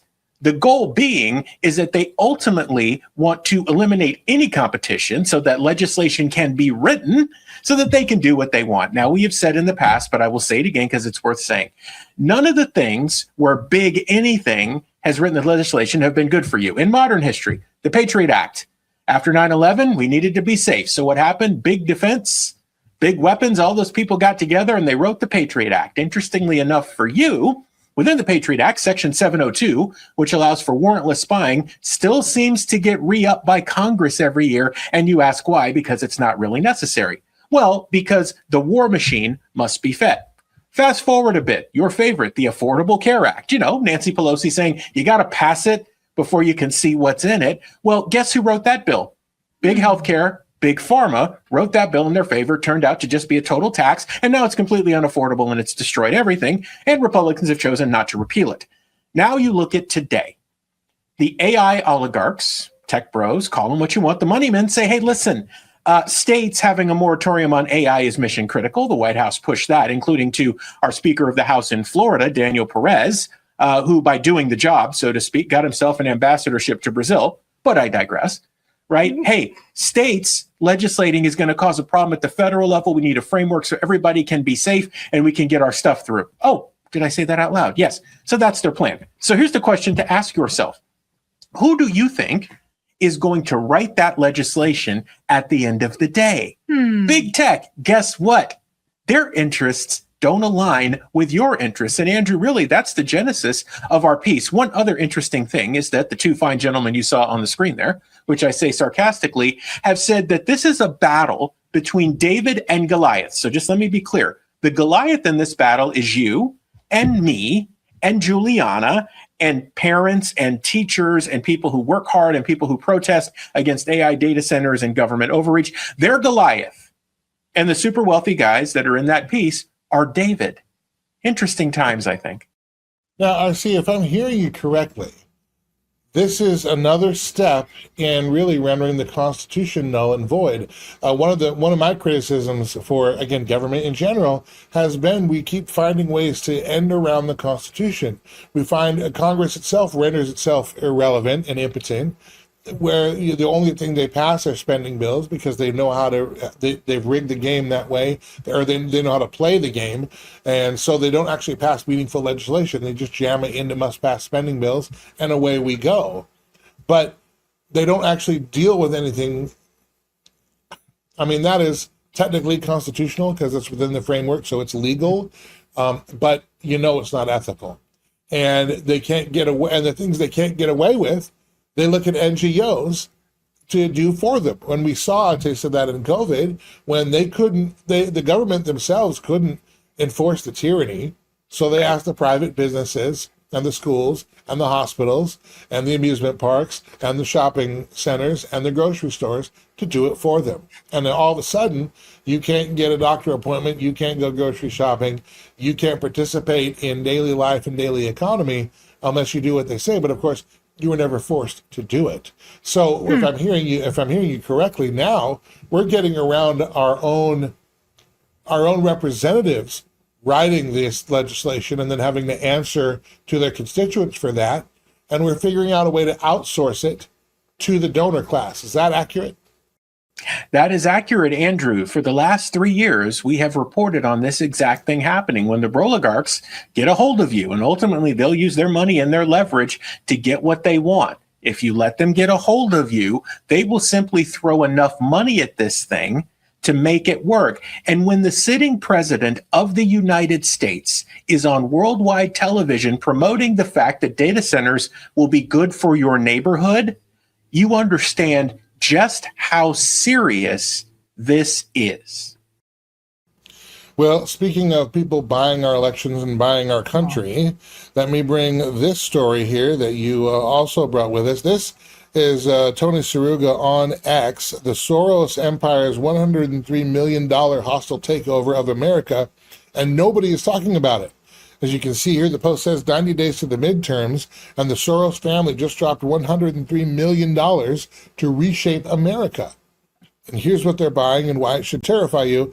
And he walks through. Who are they buying? They're buying people like Abdul El Sayed, Michigan's Democratic Senate nominee. He called Israel just as evil as Hamas on national television, called Netanyahu a war criminal committing genocide, campaigns with Hassan Piker, a streamer who openly says he'd vote for Hamas over Israel. And this is who Soros wants to represent Michigan.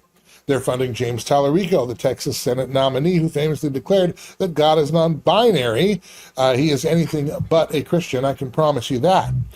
Scott Cullum, Mississippi Senate candidate, says he's running a grassroots campaign powered by Mississippians. Meanwhile, George and Alex Soros cut him $7,000 checks each. Stacey Abrams kicked in, and 50% of his money comes through Act Blue. So you know that's on the level. And they're the same people, as you can see here, that bankrolled Larry Krasner in Philadelphia, George Gascon in Los Angeles, Kim Fox in Chicago, Chesa Boudin in San Francisco, all these Soros-backed people. And where does this go? It goes to organizations that are behind pro-Hamas activism through the Open Society Foundations. They funnel millions through the Tide Center. It's clearly a grift, but this is a big money finance coup of America, is it not? Boy, is it ever, Andrew. So we've actually talked about components of this.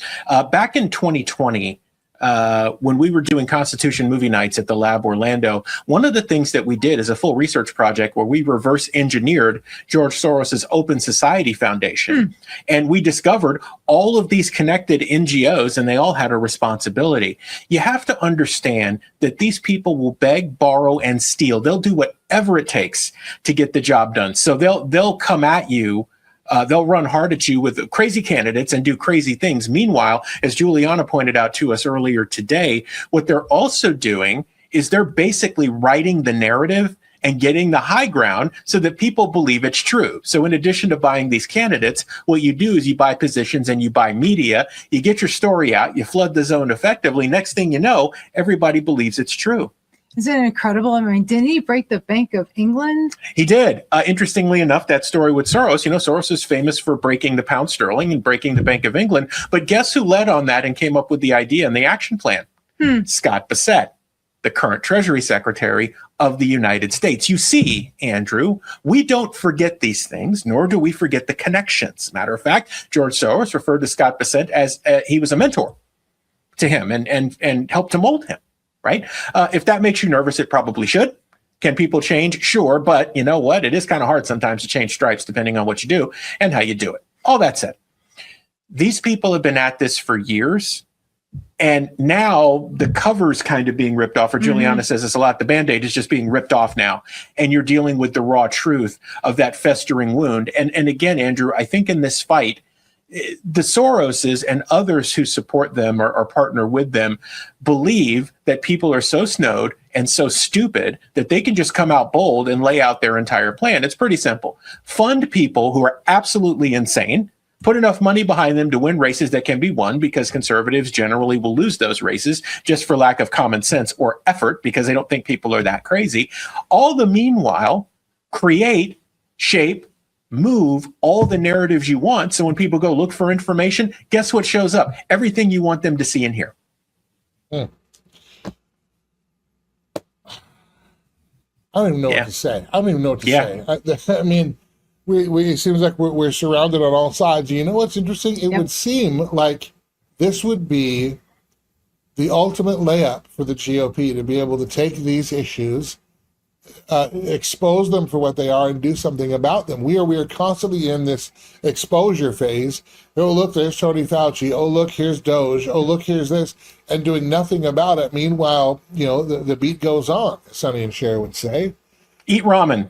Eat ramen. Yeah, that's the solution to everything. I'm sure that'll feel really good when you're getting ramen from the quote unquote ramen lines that will be following, and it'll be rationed ramen at best.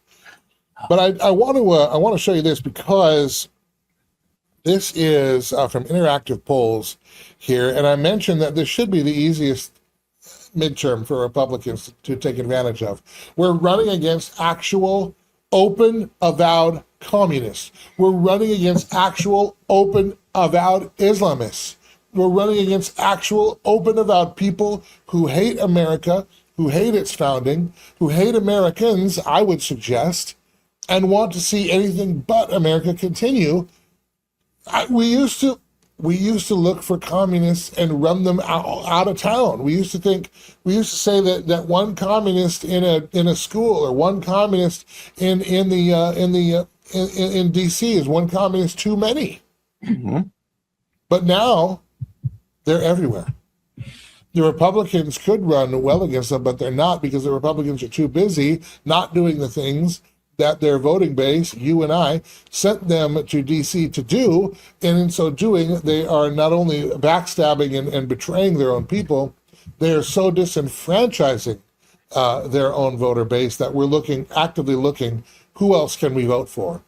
What you see here, interactive polls, generic ballot from July 17th through August 4th, so recent data, well outside the margin of error, shows that the Democrats from Emerson, Big Data, Clarity Campaign, JL Partners, Marquette, so on, an average of Democrat plus 8.7 in a generic ballot. How are we losing to these communists? How are we losing to these communists? Well, here's the thing. As we look around for who else can we vote for, well, recently Tucker Carlson and Marjorie Taylor Greene, Thomas Massey, Joe Kent, among some others, were together, and the rumors are that there is a third party or some other, or maybe it's an insurgent movement to take over the Republican Party, is beginning to brew. And there was a 10-point plan that Tucker Carlson released. I wanted to show you all what this said here. And again, when people are looking for somebody to vote for, they're going to hear this and say, "Oh well, that might be a good option." I think that's one of the reasons why some of the communists are getting votes, because it's not a Democrat or a Republican, it's somebody else. Even though communism is national suicide, and we all know it, people are looking for an alternative, because the two-party system is rotten to the core, and we know it's not going to fix itself. It has to be flushed, all of them and everything. Here's Tucker Carlson's 10-point plan. He says it's fair that the same rules should apply to presidents, federal agents, and elites, and they named Jeffrey Epstein, so on and so forth. Now that's going to sound really good. Yeah, we should hold them accountable. They should have to live under the laws that they legislate and enact.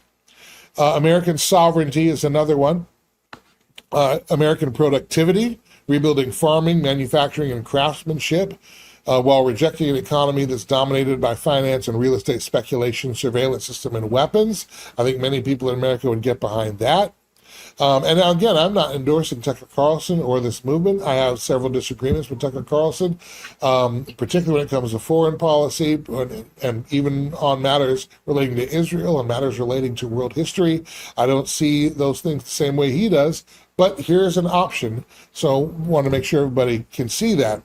He believes America should be beautiful, that urban planners are uglifying our beautiful fruited plains. He does embrace RFK Jr.'s food agenda and calls for universal sobriety and said widespread use of drugs like Xanax, Adderall, and SSRIs have left Americans half-addled. I agree that we are over-medicated, malnourished, and all other things. However, at the same time, even Maha, and I have friends who are high up in the Maha movement, and I respect them and I respect what they're doing.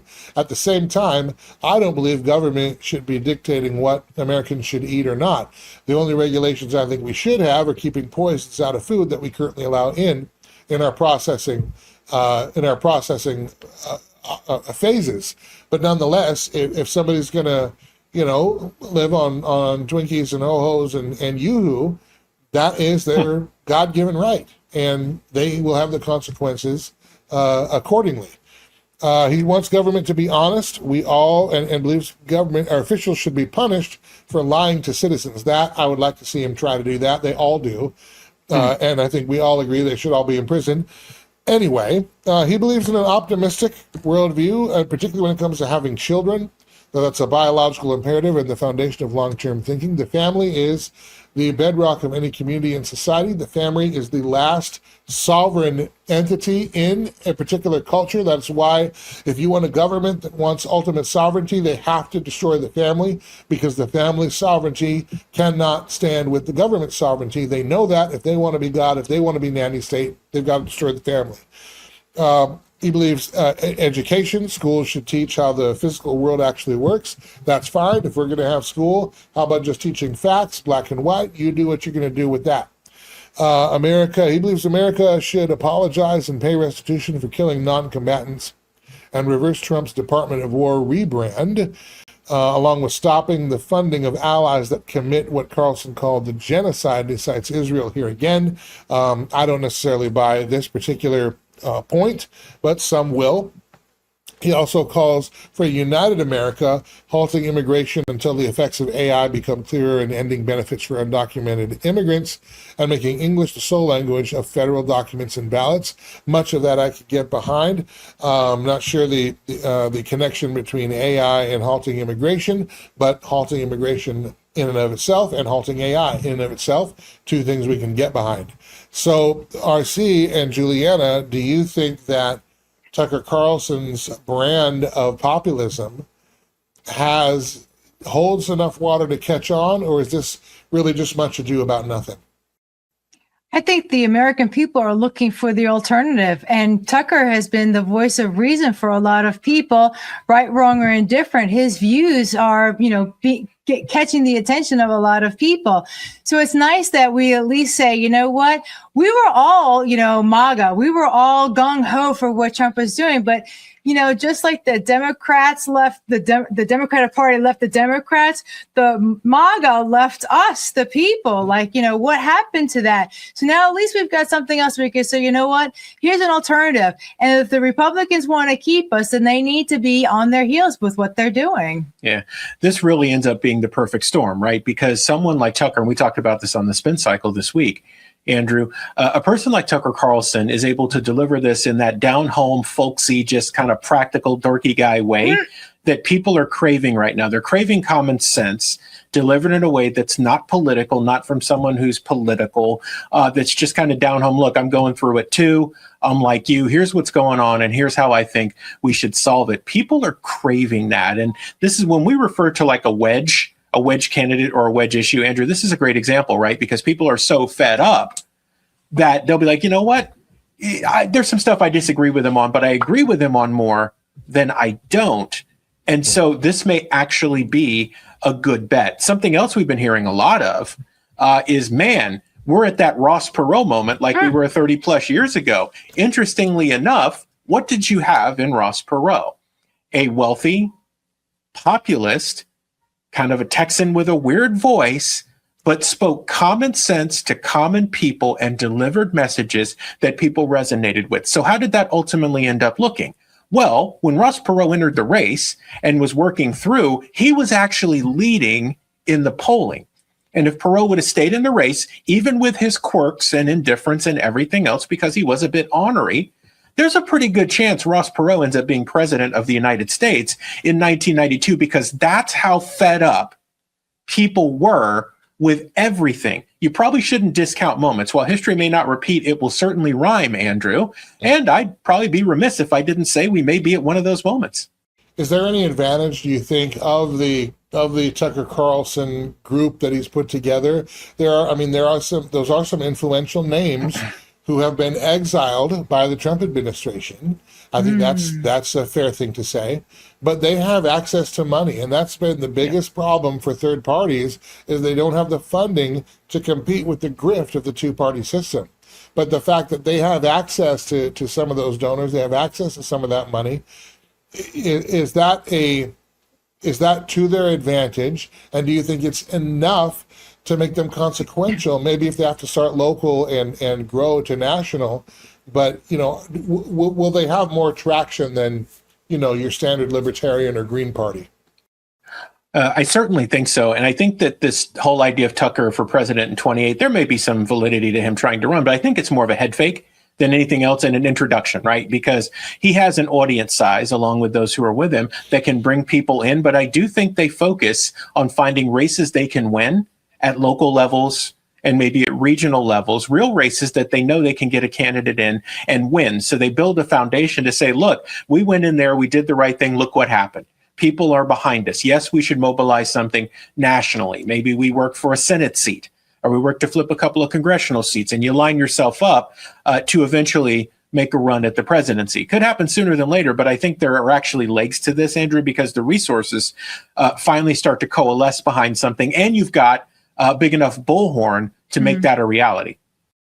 All right, we're going to leave that there. When we come back to our Faith Focus segment, and I'm going to try something new. Not in the Faith Focus segment. We're going to do that like normal, but I want to try to end the show maybe on a kind of a nice light note, a bit of levity. We're going to see if this works out or not. I have no idea. But stay tuned and see if they're going to be a fantastic success or an amazing colossal disaster. One of the two is coming up next on Culture Crossroads. Stick around.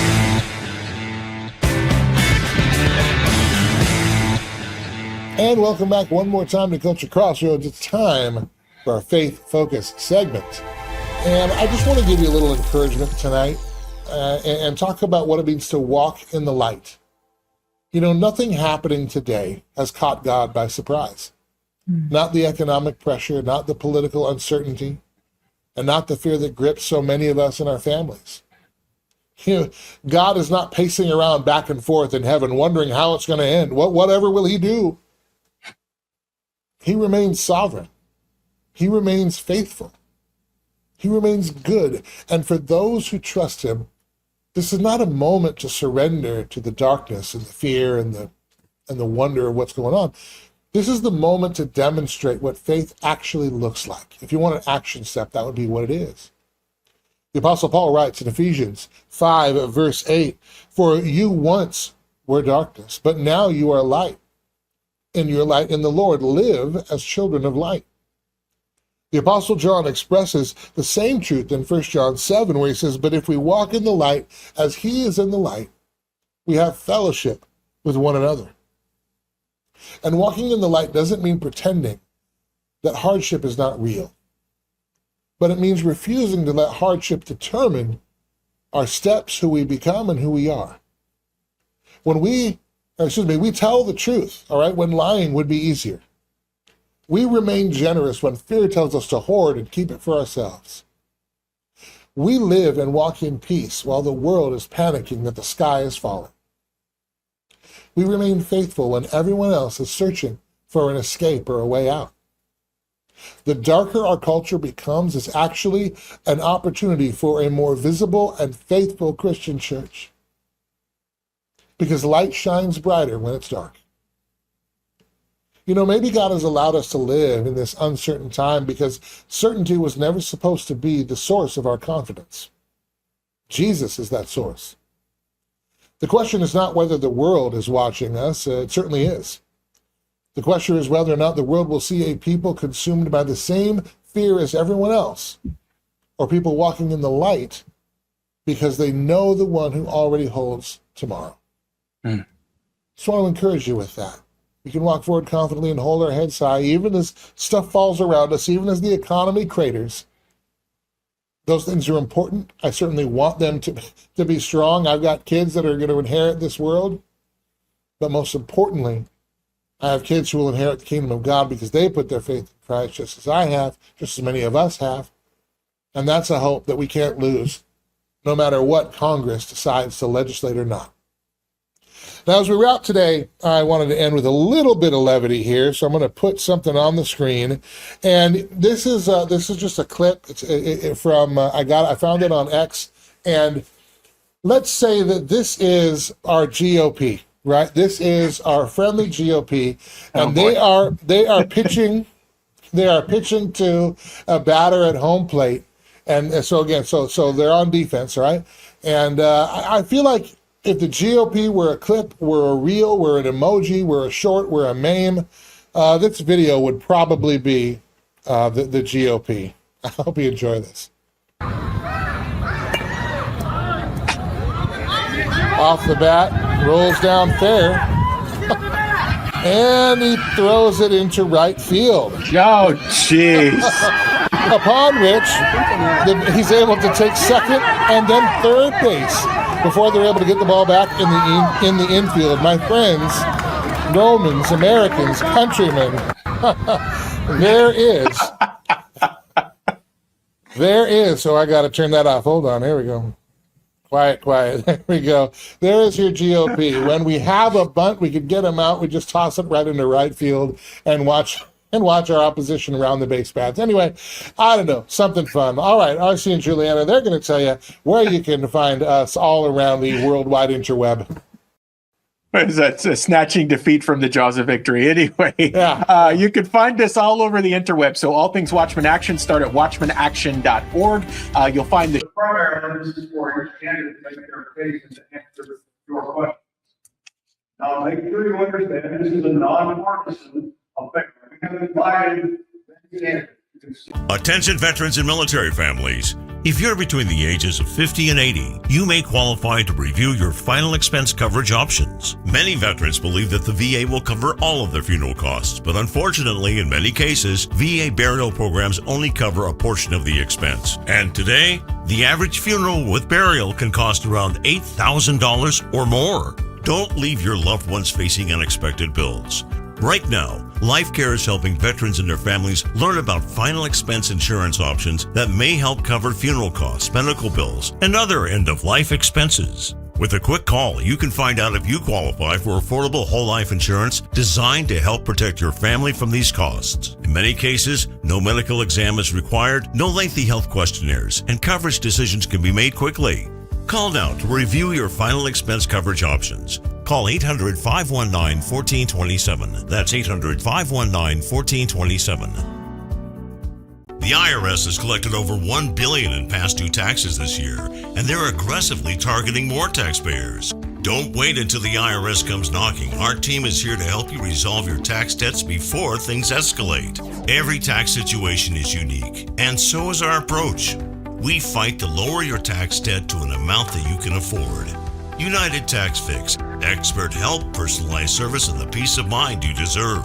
Call 800-785-5592. Before you buy a stock, it helps to know what the legends would say.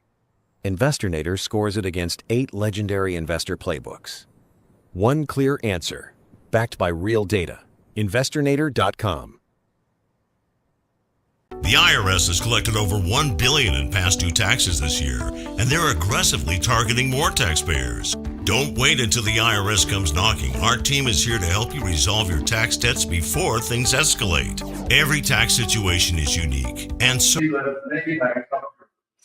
We're glad to help our organization. Some did not. We invited Republicans, we invited Democrats, we invited any candidates that seem to have a viable path to the election. So that's why we're here tonight, is to give you that idea. We think you'll like some answers. We think you won't like others. But in the same way we ask the candidates to be simple, we're asking you to be simple. Now, you might have a bone or a crumb now and then, but let's keep it to that, okay? We have moderators, they're going to give us directions through the course of the event.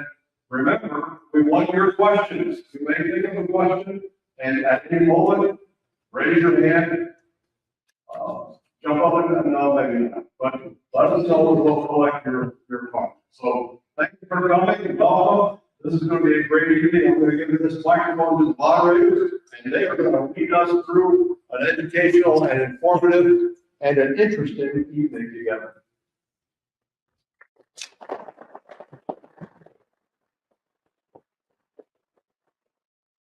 Thank you, Pastor Rick Stevens.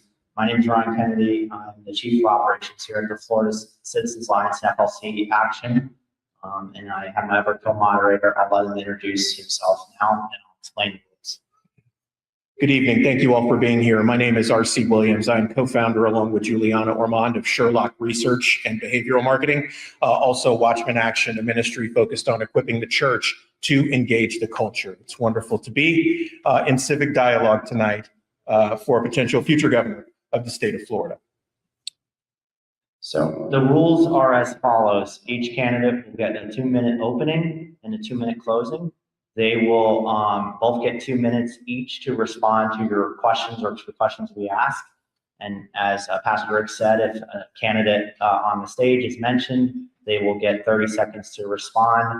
And we do reserve the right as moderators to ask for additional information if we need to with additional time if a question isn't answered. So that's just something I'll say up front. We hope to take a number of questions. Our rules are we try to do at least 50% of the questions from the audience. So, we will be asking your questions tonight. Yeah. So a note for the candidates and those in the audience, you'll notice that we have a timekeeper down front. So hello, timekeeper, can you raise up one of the cards? Great. So you'll see your timers. I believe that green is 1 minute. Is that correct? Green is, you still green have, is you're good. Yep. Yellow is 30. Yellow is 30 seconds and red is you're done. We ask for you to respect those times. We will cut you off if you go over. Okay. So first, I'm going to go based on alphabetical order. So Mr. James Fishback, you have your chance to do your opening. Thank you very much, Ryan, RC, Speaker Winner. Thank you so much for coming this evening. This is a race that is not about different men. It's about two different, radically different visions that our state can go. I'm going to tell you up front right now, if Ron DeSantis could run for a third term, I would not be on this stage because Ron DeSantis is the greatest governor of Florida.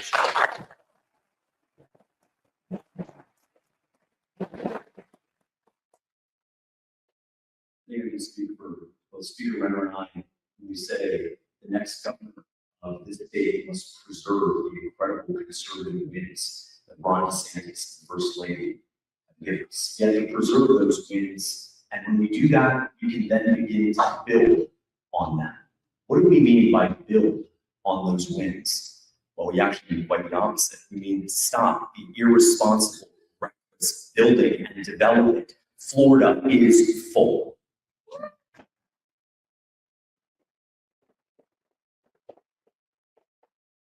Since COVID, Florida has welcomed 800,000 people from all over the country. Housing inflation, housing shortages, skyrocketing property tax, property insurance, auto insurance, HOA, condominiums, your light bill, everything is out of this world expensive. And the trajectory, it's not going to get any better.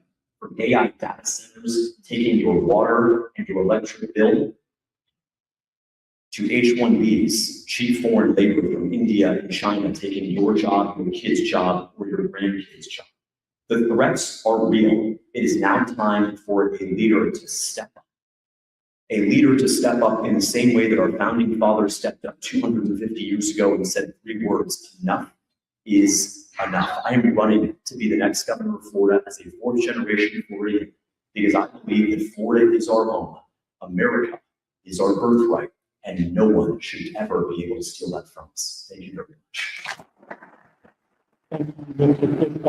Thank you. I remember 2018 looking at the election results and not knowing on the stand, Governor Andrew Yellow. And so why that matters is we have to have someone who's ready for leadership on day one.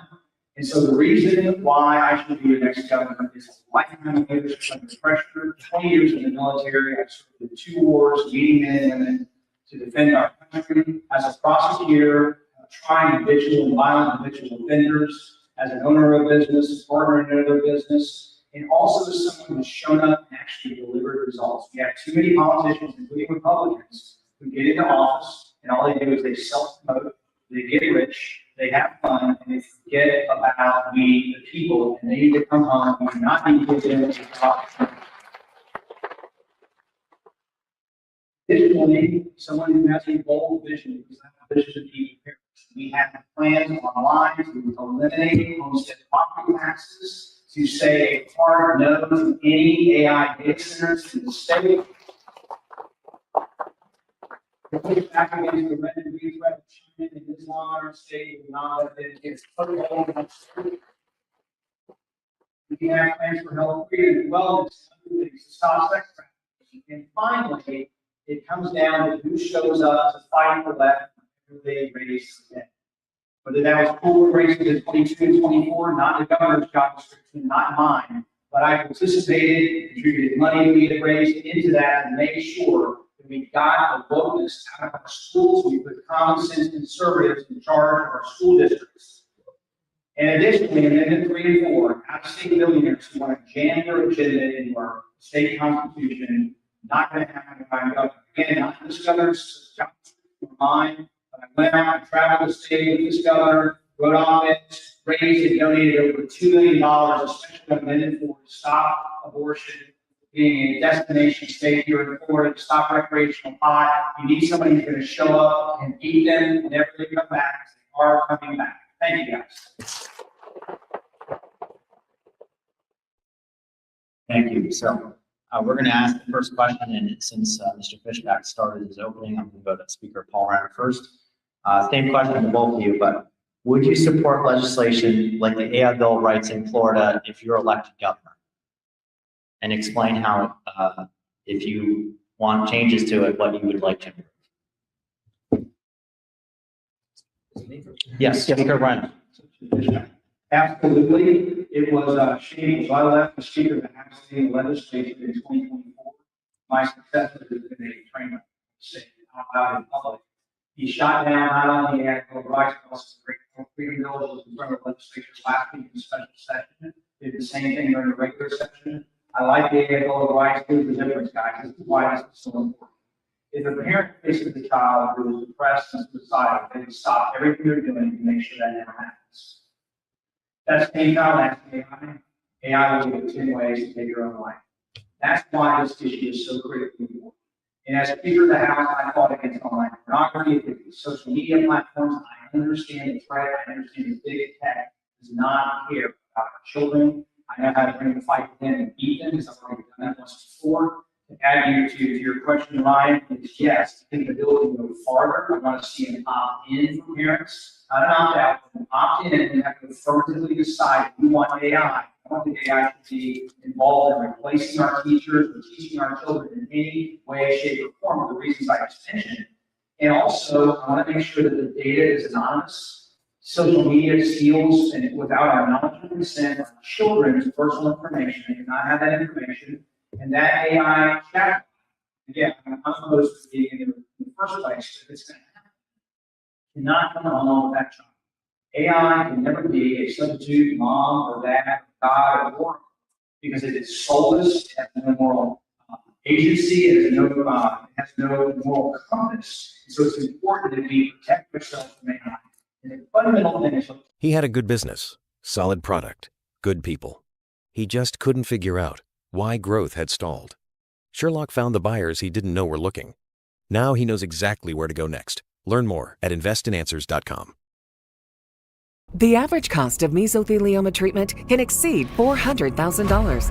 Families often face losing their homes or life savings just to pay the bills. If you or a loved one worked in these industries and were diagnosed with mesothelioma, you may be entitled to compensation to protect your family. At Rights and Claims, we've helped families recover over $1 billion to cover medical costs, lost wages, and more. Let us help you secure their future with the compensation you deserve. Call 800-895-0489. The IRS has collected over $1 billion in past due taxes this year, and they're aggressively targeting more taxpayers. Don't wait until the IRS comes knocking. Our team is here to help you resolve your tax debts before things escalate. Every tax situation is unique, and so is our approach. We fight to lower your tax debt to an amount that you can afford. United Tax Fix. Expert help, personalized service, and the peace of mind you deserve. Call 800-785-5592. You don't buy life insurance because you plan on dying. You buy life insurance because your loved ones plan on living. Life insurance can be a legacy and a wonderful gift to your family. When it comes to life insurance, there are lots of options. How and where do you start?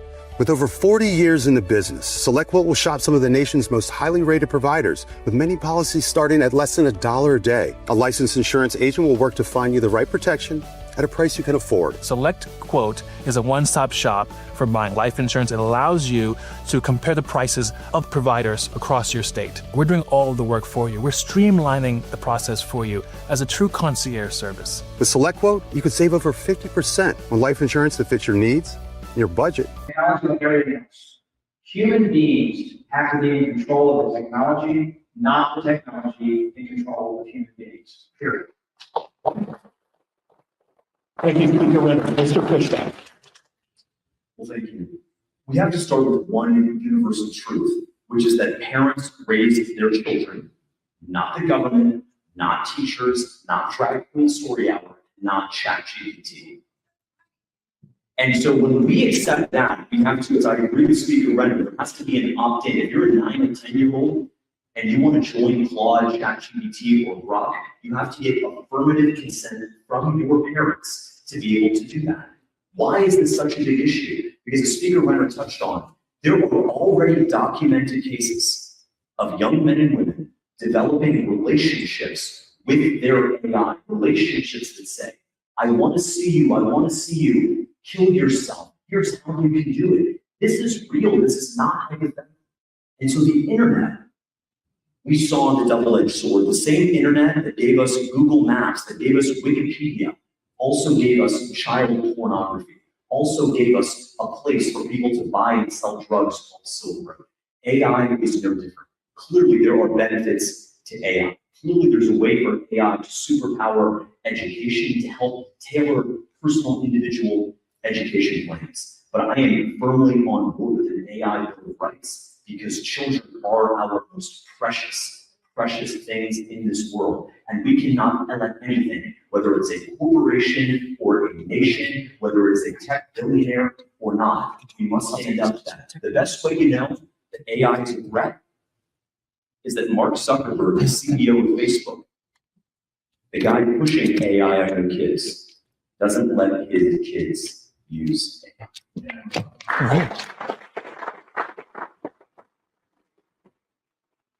I'm going to give you a Google for a second. Judge them by their fruits. That's what this is about. And when we look at those 10 commandments, and we say honor thy mother and father, it is a mom and a dad in the flesh, not an AI chatbot telling your child how to live. We said hell no to the Drag Queen and Story Hour. We said hell no to the guidance counselor trying to transition you.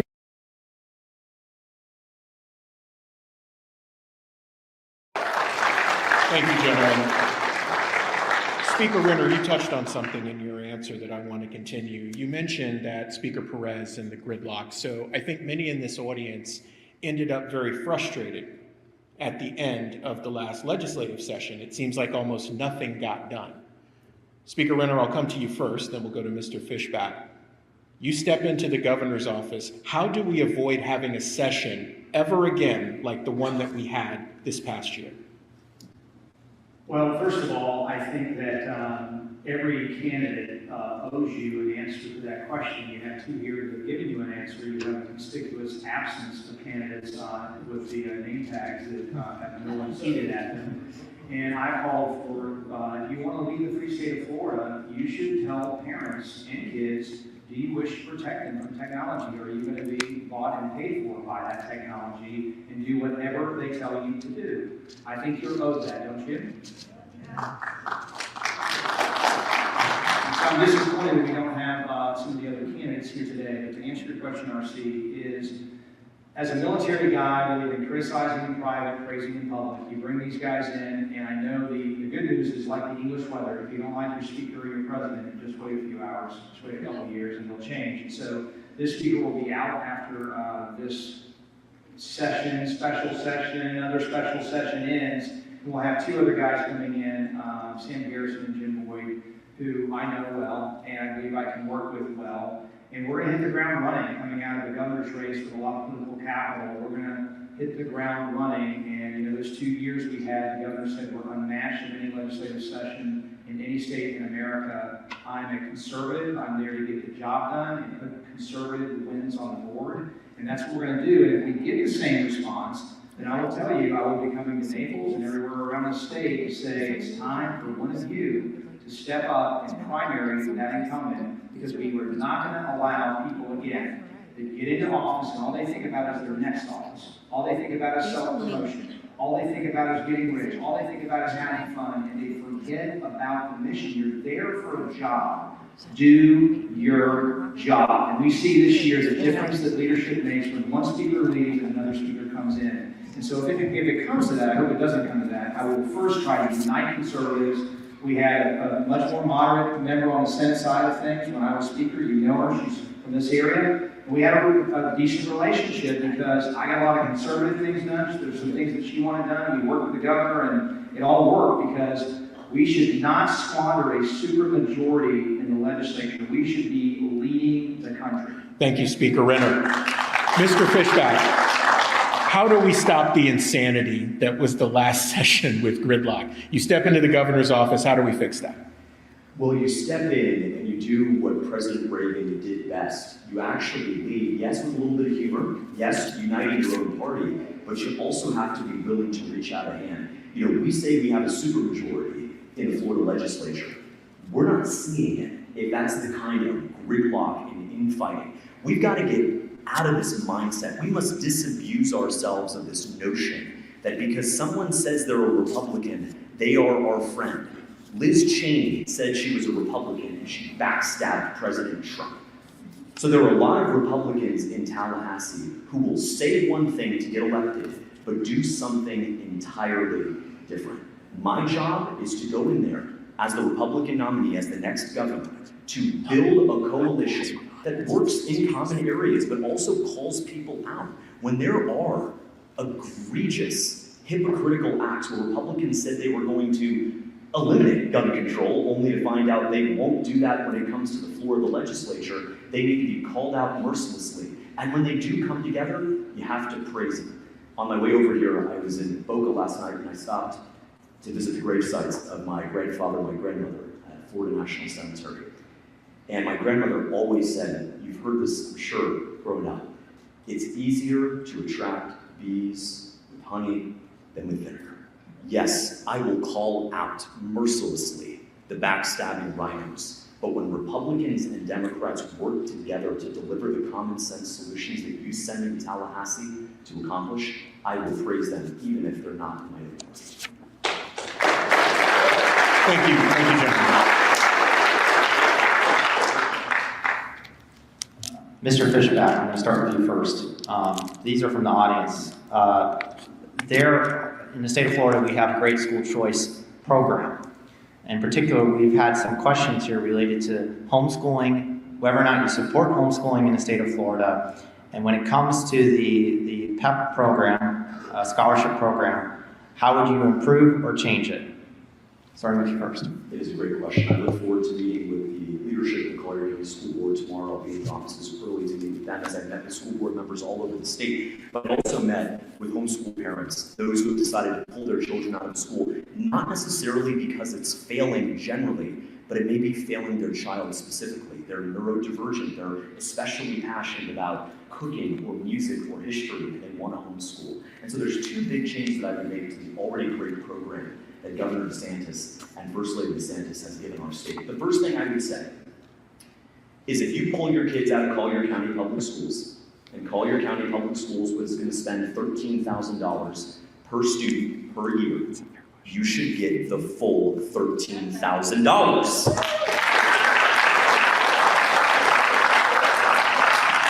Every single penny. Look, I'm not a political guy. I don't have any political experience. I'm a business guy. If you were going to spend $13,000 over here and you don't use that service, you can come over here and get the full amount. That's how we deliver real equality of school choice. Number two is a real frustration I've heard from homeschool parents is the homeschool marketplace. You don't have laptops on there. You have delays. That's a real problem. So what I would do is I would broaden that marketplace. I would make it easier for parents to have access to the tools that they need to educate and to motivate their children at home. I completely, unequivocally support the homeschool movement. And that begins with recognizing that if you're gonna spend money, if you're gonna give a kid a laptop at Golden Gate or at Immokalee, you give that kid as a homeschool student the same money, the same resources. I'm a free market capitalist. The best kind of competition is when our public schools have to compete, our private schools have to compete. I would say Optima would have to compete, but it's closed, and our homeschool parents can compete as well. And so I am 100% in the school choice movement. I would say that I'm pro-choice, but I'll tell you, life begins at conception. Watchmen Action Training provides a masterclass for advocating. In less than a day, you and your group are ready to win the battles that matter most. Visit watchmenaction.org to learn more. Most growing businesses are making seven-figure decisions on gut feel and assumptions. The biggest companies in the world don't operate that way. Neither should you. Sherloc gives you market intelligence they pay six figures for. We find your buyers before your competitors do. Visit investinanswers.com to learn more. Hey guys, you know Juliana and I and what we do, so let's be honest. The healthcare system has become a maze of red tape and sky-high costs. That's why we want you to check out Altrua Health Share. That's a community of people helping people. Now, Altrua isn't insurance. It's a faith-based health sharing community where members cover one another's medical needs, not corporate profits. Okay, important stuff. You'll get access to over 1 million providers nationwide, and you can save thousands of dollars a year based on what you're dealing with now. It's time to take control of your health care. So here's what we need you to do. We need you to go to altruahealth.org/Watchmen. That's altruahealth.org/Watchmen. And when you get there, use the promo code FREEDOM100 for an additional discount. Or you can give them a call and discuss the options. 512-717-4639. That's 512-717-4639. altruahealth.org/Watchmen. Make sure to tell them the Watchmen sent you. The IRS has collected over $1 billion in past due taxes this year, and they're aggressively targeting more taxpayers. Don't wait until the IRS comes knocking. Our team is here to help you resolve your tax debts before things escalate. Every tax situation is unique, and so is our approach. We fight to lower your tax debt to an amount that you can afford. United Tax Fix. Expert help, personalized service, and the peace of mind you deserve. Call 800-785-5592. The IRS has collected over $1 billion in past due taxes this year.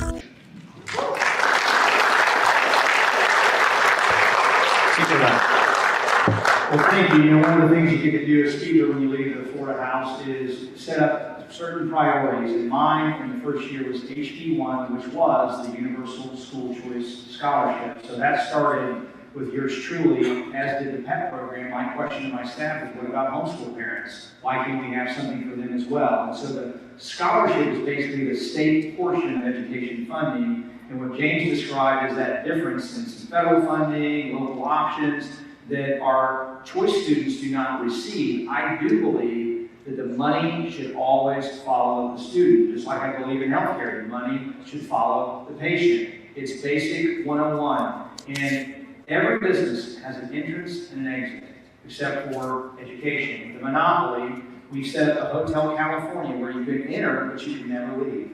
And so with school choice now, every school also has an exit. If you do a good job, people hit the entrance. If you do a bad job, people can and should hit the exits. And so that has made our public schools have to compete more and do a better job. And it's allowed for every parent to decide the best choice for their students on how they get their education. And it goes its own level. You can be a homeschool kid and go 1 day a week to a charter school or a traditional public school in physics if you want. That's the beauty of school choice. It was my #1 priority in year 1, HB1, as Speaker of the House, and we are not only going to protect it, but continue to expand it. And it is making our education better. It's making all levels better, and we're going to continue down that path. Thank you, Speaker Renner. Thank you, gentlemen. We're getting great questions from the audience. If you have them, make sure you have a piece of paper and let's get those in. Some great questions here tonight. So one from the audience for both of you. Mr. Fishback, I'll come to you first. If data centers are allowed in Florida, do you pledge to require them to produce their own electric power and water and not use the Floridians' resources? Mr. Fishback, you first, please. Thank you. I'm a business guy, so everything I look at is through the lens of risk and reward. I'd be lying to you if I said there were not a reward to an AI data center. The number one reward is you'll be able to generate that photo of Donald Trump in a bikini 5 seconds quicker. The risks to AI data centers are bigger than whether or not they generate their own electricity. The 500 acres that in Fort Meade and southern Polk County is now going to an AI data center that can't be used for citrus, it can't be used for cattle, it can't be used to build a rural hospital to serve the 5,000 residents. And so I am a heck no on AI data centers across the board. I don't care if they have a nuclear power plant. I don't care.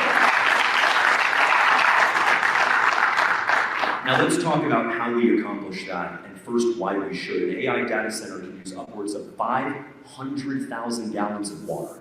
Not every month, not every week, every single day. Speaker Renner knows this. We are living through the worst drought here in Florida in 26 years. Now is the worst time to be talking about these new sucking AI data centers. Your electric bills, those are going to go up more. Simple supply and demand. When more electricity demand comes onto the grid, we pay for it as a result. I say no to welfare queens who want lobster and steak on their food stamps, and I say no to Elon Musk and Mark Zuckerberg trying to have us pay for their electric bills. And allow me to explain the how. How do we accomplish this? How do we do it if there are county commissions all over the state that are tripping over themselves to approve these AI data centers? How do we accomplish it? We have to do what's called a state preemption. We have to preempt all of the authority for AI data centers away from greedy county commissions who will do anything for a quick buck and a Rolex, bring it to Tallahassee, and put in place an indefinite moratorium on AI data centers in every single Florida county. Thank you, Mr. Fishback. Speaker Renner, what do you think? I am a hard no on AI data centers, and it will absolutely raise your electric bills. And as was just discussed, we had a historic drought, and they're going to come in and put a big pipe in the ground and suck out our aquifer. I don't think so. And so one of the candidates in this race, however, has said that Florida should lead in the construction of AI data centers. And I'm sorry that he's not here to get his 30 seconds, but he's also said that we have enough pristine land to use. Personally, I think that pristine land should stay in pristine use. How about that? When I was leading the legislature, we championed the Florida Wildlife Corridor, Everglades restoration, Springs restoration. I'm running a Florida First campaign, and that means all I care about is the people who have made their living and made their home here. And we are not going to let big tech come bum rush us to bring in these data centers that will absolutely, if you think we have an affordability problem now, it'll be my day one priority to bring down taxes, insurance, electric bills. We are not going to let AI data centers come in and jeopardize that, and they will absolutely do that. In Louisiana, there's a facility that literally draws more power than the entire city of New Orleans. And so depending on who you ask, it's the equivalent of 600,000, 800,000 people in one hyperscale center, like the one that's proposed in Fort Meade. I will just say this, under my watch, Florida is not for sale. There's a big choice in this election. It's not from anybody on the stage. If we want to go the direction of unit bidding of big tech at the expense of everyone in this room, of every Florida citizen, or if we're going to stand up for Florida first and make sure that we return Florida to the affordable state it used to be so that people can grow up, the young people on the front row can grow up and have the same great state that I grew up in, and I'm committed to you to make sure that happens.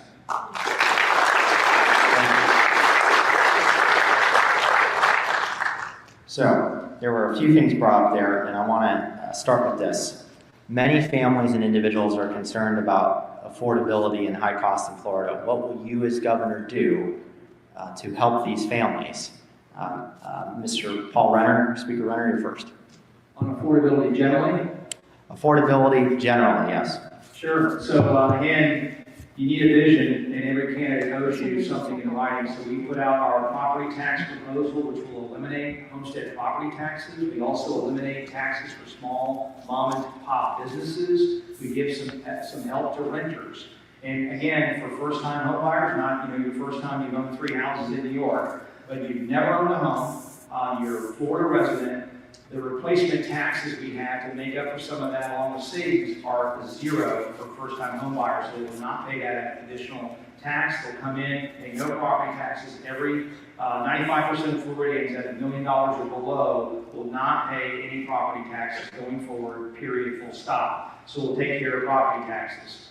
We'll make sure to reduce insurance rates. In the speaker, we had bold reforms to lower auto rates and also save our insurance market from collapse. We went after the trial lawyers. We went after the insurance companies. We said, how about we focus on the consumers? How about we focus on we the people to bring down costs and also hold our insurers accountable? I'll take that same mission focus in delivering results into continuing to bring down insurance, temporarily repealing the tax on homeowners insurance, My Safe Florida Home, which is home hardening programs, which can lower insurance by $1,000, and also some regulatory reform that can lower insurance by 5 to 10% in year one. We're also going to bring down electric rates, and I'll be talking about this tomorrow in a roundtable, but suffice to say that our utilities are pursuing the green new scam of these huge solar farms, if you've seen them all over taking up our farmland, which is not the lowest possible cost to deliver electricity to your home. It's not domestically sourced, because who are we relying on for those panels?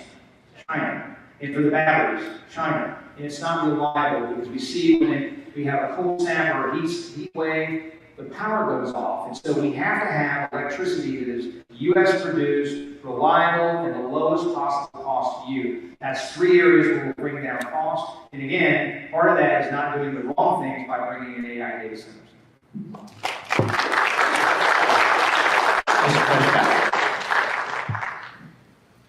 When we think about affordability, we should have a three-part test. How does life feel affordable? We're not asking about the vibe, we're not asking about your personal feelings. We want to make a three-part objective test.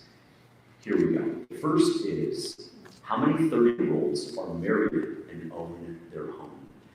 My dad was growing up in the 1960s in Fort Lauderdale. Half of 30-year-olds were married and owned their home. Today, that's less than 15%. That is a crisis. We have to make it easier for our young men and women to find God, to get married, and to have kids.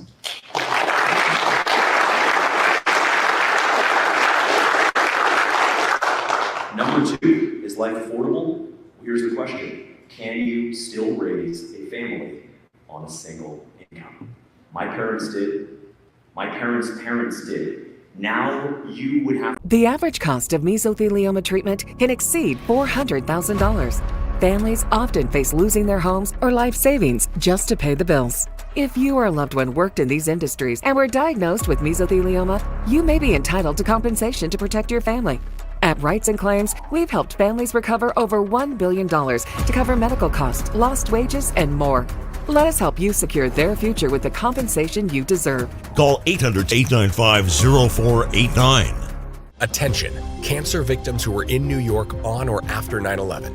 If you or a loved one were in Lower Manhattan during the 9/11 tragedy or during the 11 months afterward and were later diagnosed with any of these or other cancers, you may be entitled to a substantial settlement. A $10 billion compensation fund is in place for these cancer victims. Do not wait to file your claim.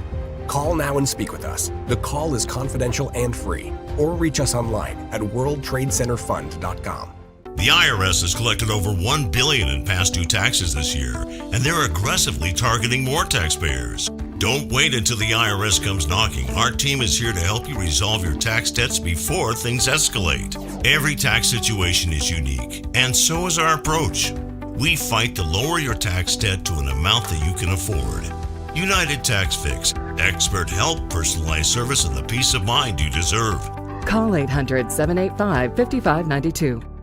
Attention veterans and military families. If you're between the ages of 50 and 80, you may qualify to review your final expense coverage options. Many veterans believe that the VA will cover all of their funeral costs, but unfortunately, in many cases, VA burial programs only cover a portion of the expense. And today, the average funeral with burial can cost around $8,000 or more. Don't leave your loved ones facing unexpected bills.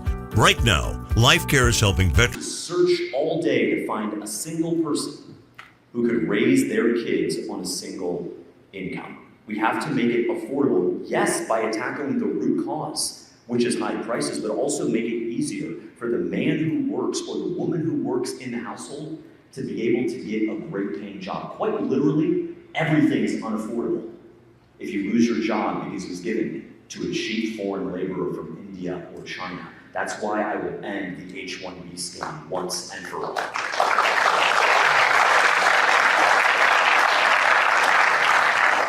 And then last, can our seniors afford to retire with dignity? I don't want our seniors to stare at the ceiling before they go to bed, wondering how they're going to pay their property tax, property insurance, auto insurance, HOA bill. We have to get to the bottom of it. And Speaker Renner touched on it. But the biggest scandal in the property tax space is that in the last 5 years, total statewide property tax revenue, the amount of money they're stealing from us in the last 5 years is up $20 billion. We don't need to roll back spending. We don't need to roll back spending to the 1990s. We need to roll back spending simply to 2020. And if we do that, we can eliminate property taxes for every single homesteaded resident in our state. That's all you have to do, and the math works out. Thank you, Mr. Fishback. Gentlemen, my question is probably going to resonate with most people in this room because we're living it. My wife and I live outside of Orlando. This is an infrastructure question. And the sprawl of endless Cracker Jack box apartments showing up everywhere. When I left San Francisco in 2014, this is the exact thing that I got away from because I know what comes afterwards. In a state that grows and that is abundant, how do we balance the need for infrastructure while respecting the rights of the people who are already here? Mr. Fishback, I'll come to you first. Florida is the best state in the country, but it cannot remain the best if the people who made it the best can no longer afford to live here. We are losing our way of life. Buy citrus groves, buy cattle ranchers, and welcome the 7th Dollar General to your zip code and whatever the heck a Five Below is. Bring another self-service car wash, a mini storage unit, or heaven forbid an AI data center. What are we doing here? My favorite president, Ronald Reagan, said, now is a time for choosing. I want to be very honest with you. If you want GDP, if you want investment to go up, up, up, as it has over the last 10 years, an 85% increase in GDP, this is your guy right here, Byron Donalds. He wants to accelerate the development, accelerate the GDP of Florida. I'm not going to worship GDP. What I am going to focus on is preserving our way of life, creating great paying jobs. And you know what? That might mean saying no to a new urban development project. That might mean saying no to a massive Section 8 style housing development. That might mean saying no to tens or hundreds of millions of dollars in investment. My favorite economist is Thomas Sowell, and he said that politics is not about solutions. There is no one-size-fits-all solution that's going to make every single person happy. But politics is about trade-offs. Here is your choice. Do you want to preserve the Florida that we know and love for your kids and mine? Or do we want to make Mark Zuckerberg, George Soros, and Bill Gates rich? Do we want to preserve the Everglades, protect and expand the wildlife corridor, be able to tell our kids that they can still see a Florida panther out on 75 or on the drive up to Immokalee? Or do we want to make Lennar GL Homes in Blackstone rich? The choice is yours to make on August 18th, and I'd be honored to have you vote. Mr. Fishback, thank you. Speaker Renner, same question. What do we do about infrastructure? How many people are familiar with the book, A Land Remembered? Well, this election is about whether we continue a land remembered or, as was pointed out for Congressman Donald, a land forgotten. Because we have to make sure we put Florida first, and that means we can catch fish and eat the fish we catch. It means we don't develop our state parks. It means we take care of our natural resources. It means, I joke, if I could, I would build a wall and make Georgia pay for it. But of course we can't do that. But what we do in the property tax proposal is there's one group that pays a little bit more. And that's the way it should be. We're shifting that tax burden away from all the people in this audience who think they're living in their home in Florida toward out-of-state investors, out-of-state private equity, who have purchased over 100,000 homes, single-family homes, and turned them into rentals. Now, what's wrong with that? Well, two things. Number one is all that money is being paid by Floridians, and not a dollar drops into Collier County or any other county in the state. It's all sent out of our state. But the bigger problem is that's over 100,000 homes that none of you guys can ever buy. It drives up, artificially drives up the price of homes. So yes, those people will pay more under my property tax proposal. And that money that we have, that goes into local governments and also our state government, we will invest in infrastructure, which I think your question was about. Because what we need in our leaders, and I did this when I was speaker, is start to make the investments today in a term-limited world. I support term limits, but make investments today in our water supply, water quality, water treatment, our roads and bridges, our Everglades, our springs, our natural resources that you will never get credit for, that will make sure that this state is in a good spot 20, 30 years from now when I'm in a recliner and my young kids are grown. I want to be able to look back and be proud that as governor, as your governor, I focused on Florida first and not what we could get with the wrong decision, which is who in the world was in charge that let this happen.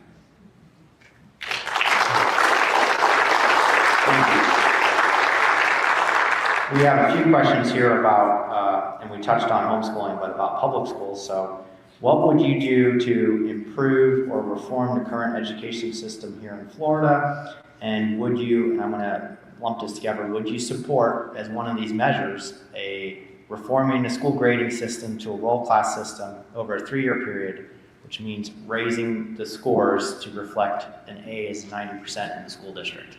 Thank you. I'm going to start with Mr. Fishback first. If we can sum up the crisis in our public schools in one word, it is the crisis of accountability. The teacher who indoctrinates your child, who says that Thomas Jefferson is a racist and Cardi B is a role model, the one who spends more time talking about microaggressions and microbiology, only to find out that they are failing your son or daughter at a public school, they need to be fired. That is called accountability. As Jeb Bush would say, please clap.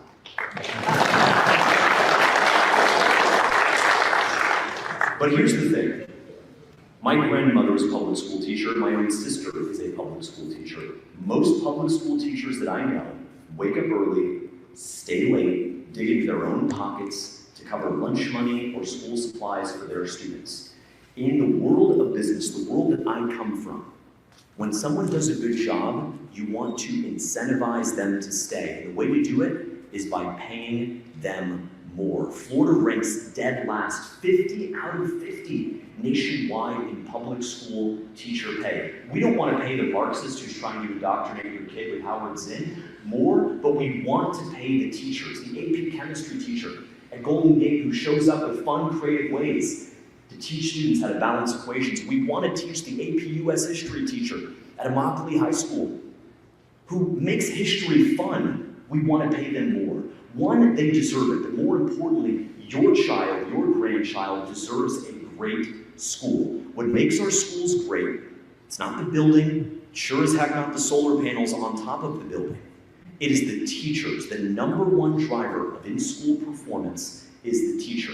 The number one driver of a student performance out of school is the parent. The way we make public schools excellent is we pay our teachers more, we tie their bonuses to 3 things: test scores, parental evaluations, and student evaluations. You do well, you get paid more. And the way you succeed as a teacher is you bring parents back into the classroom. You help them help their children be the best versions of themselves.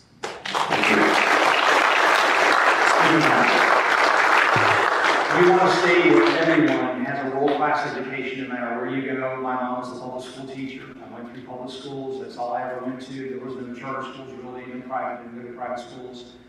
But that's your choice as a mom or dad as to where to send your children. As I mentioned before, I was the guy who championed universal school choice in education here in the state of Florida with HB1 that included for the first time homeschool. You don't buy life insurance because you plan on dying. You buy life insurance because your loved ones plan on living. life insurance can be a legacy and a wonderful gift to your family. When it comes to life insurance, there are lots of options. How and where do you start? With over 40 years in the business, SelectQuote will shop some of the nation's most highly rated providers, with many policies starting at less than $1 a day. A licensed insurance agent will work to find you the right protection at a price you can afford. SelectQuote is a one-stop shop for buying life insurance. It allows you to compare the prices of providers across your state. We're doing all of the work for you. We're streamlining the process for you as a true concierge service. With SelectQuote, you could save over 50% on life insurance that fits your needs, your budget, and your life. Get your free quote now from a licensed insurance agent. Protect your family's future by calling SelectQuote for your free quote with a licensed insurance agent. We shop, you save. 800-212-3199. 800-212-3199. The IRS has collected over $1 billion in past due taxes this year, and they're aggressively targeting more taxpayers. Don't wait until the IRS comes knocking. Our team is here to help you resolve your tax debts before things escalate. Every tax situation is unique, and so is our approach. We tailor solutions to fit your specific needs, giving you the personalized attention you deserve. The IRS has resumed collection enforcement. Don't wait until it's too late. Our team can help you resolve your tax issues before liens, levies, or passport restrictions kick in. Behind on filing taxes? We specialize in getting you back on track by filing past returns and negotiating with the IRS. Does the IRS claim that you owe money that you don't have? We fight to lower your tax debt to an amount that you can afford. United Tax Fix. Expert help, personalized service, and the peace of mind you deserve. Call 800-785-5592. That's 800-785-5592. Parents, and of course, if you want to be a traditional homeschool parent, you don't want to take any government money, that's okay too. As a governor, we're going to protect your right as inviolate, because again, parents have a primary role to raise and educate their children. It will always be that way when I'm governor. We have to continue to get the indoctrination out of our schools. It has not gone away. When I was Speaker of the House, we ended DEI programs in our universities, but guess what happened? So we defunded that, we got rid of them, we said it's illegal, you can't have it. So what do? They changed the name, they just burrow down deeper. We had, when I was on the Board of Governors, we had a guy who was interviewing for the Center for Latin American Studies at the University of Florida, and the interviewee, the person he was looking to hire, said, listen, we're violating the law, we're doing everything, we're breaking the law that Trump wants, we're breaking the law that DeSantis wants, what will you do to help us? That was the question on whether they would get a job at the University of Florida. And so it's going to require someone, and I know where the bodies are buried on education, because I spent a lot of time working on not only the K-12 but also the higher ed. And we're going to go after those guys, and if they can't just simply teach reading, math, science, civics in K-12, make a high school diploma matter again, then they need to be shown the door. And we do need to affirm our public school teachers. We did $1 billion in teacher salary increases during my time as Speaker, but they do need more. They do need to have better pay. But we have to ask of them to focus on educational outcomes. We have almost 40%, over 40% of our students who do not read on grade level in the 3rd grade. That is morally unacceptable. And so we went in to do the science of reading, teach phonics, make sure we have a reading scholarship to advance that. Because if you can't read by the 3rd grade, you flatline. And your ability to get to where you need to go in high school and beyond is very, very compromised. So we have to be focused on this issue. I was a Speaker, I will be together. Thank you. Gentlemen, next question. So, if there is a change in partying in 2028, I'm trying to be as PC as I possibly can. What will you do to preserve states' rights as governor? Speaker Ritter, I'd like to come to you first. Well, as an attorney, I believe in the Constitution and the 9th and 10th Amendment, and I've said on the radio that I don't care who's in office, if it's a violation of our state's rights, we will give the 9th and 10th Amendment a CrossFit workout every week by filing suit and asserting our rights as a state to control our destiny. As I think most people that are educated in this room, because this is an educated bunch, know, the federal government has long ago outstripped its limited enumerated powers under the Constitution. And we need to push back against that with a new Supreme Court, both at the state level and at the U.S. level, and challenge that. And we've done that in the State House when I was Speaker, along with the governor, on a number of different things. We said, look, if you rape a child, you can receive the death penalty. Now, right now, and I believe in that, right now, that is unconstitutional under old Supreme Court precedent. But we're going to challenge that. And we did that. So that's already happened. The Miller test on online pornography, I was very strong in challenging some of these horrible books that are being put in kids' classrooms that are way over the top. And the default position of some of the school boards had been, oh, well, it has literary merit. Wait a minute, an adult sodomizing a child has a literary merit in elementary school? I don't think so. And so challenging the Miller test, which set that standard out, which should not apply in the case of children in school, is something we should do. We should pass a bill that we know that is currently unconstitutional under old, bad Supreme Court precedent, and let the new U.S. Supreme Court, with President Trump's appointments, is a much, much better court. It's not perfect, but it's much better than it used to be. Challenge those, and again, we'll give them a CrossFit workout, by which I mean we're going to take cases up. We're going to challenge that. The same thing when it comes to Islam. I've been very clear that we're going to stop. I want to see a stop to all Muslim immigration. I want to challenge things in court when it comes to our Universal Schools Choice Scholarship. We're not sending that money to people that are teaching Sharia law concepts, and they're going to sue us under the First Amendment. But I don't believe that is a religious freedom issue, because this is a secular system that seeks to dominate every aspect of our society and force us to assimilate to their worldview, but you have to have the courage to bring that lawsuit. Thank you, Mr. Speaker.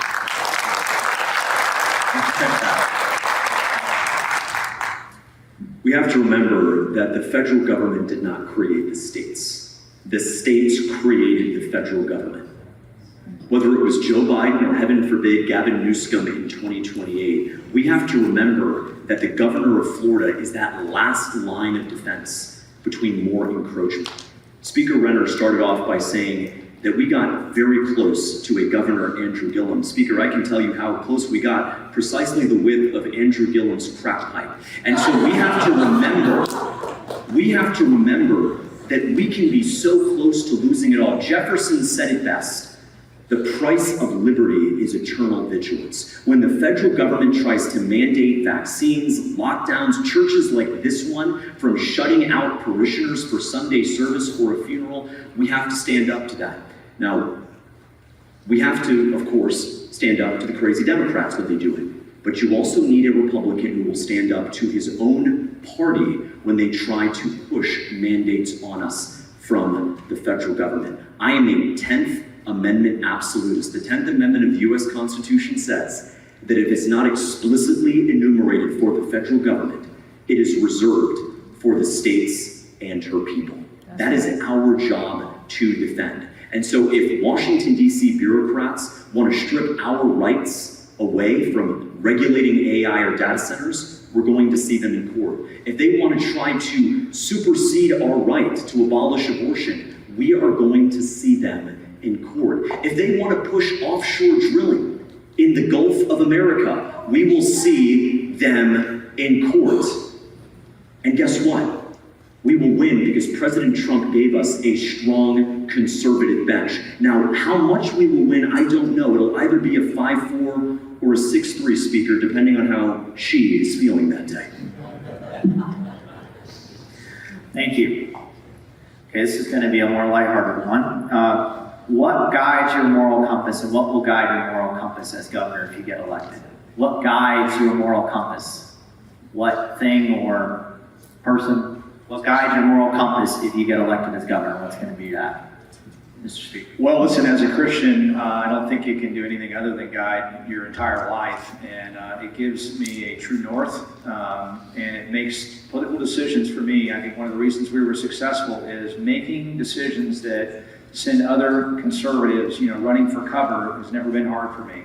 Because if you know the truth and you act on it, it's really quite easy.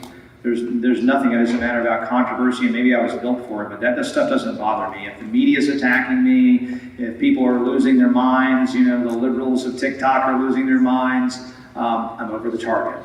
And so I don't mind that at all. And so my faith guides me in really every aspect of life. I'm a conservative. It's not a conservative on economic issues only, or cultural issues only, or family issues only. It's across the board. And it really is about what works. And fundamentally, we know as Christians that there is a capital T truth. There is a certain way that if you believe in a designer, which I do, that we're created as I do, things work in a certain way, and if you don't follow the user manual, they don't work. And we see a culture, I said again to this pastors group today, you don't have to speculate what a world without God looks like. You can see it now in our culture. It has names like Jeffrey Epstein. It has names, and Charlie Kirk, before he died, mentioned that, and when I heard him, that every pagan culture, before there was any kind of communication or people could sail across and talk to each other, all these different areas across the globe had one thing in common, is the sacrifice of children.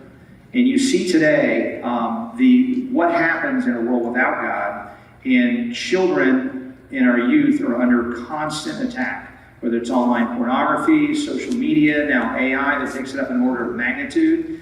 And I don't think you'll find anybody who's been in public office who's done more to defend childhood and protect children than I have. And I will continue to do that as a father of a 5 and a 4-year-old. If you hurt a child in the state of Florida, you will wish you never came here.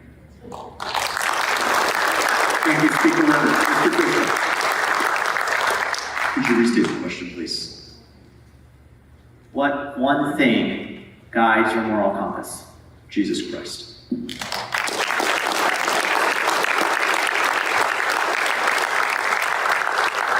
Mr. Fishback's already ready for office. He ceded his time back. Well done.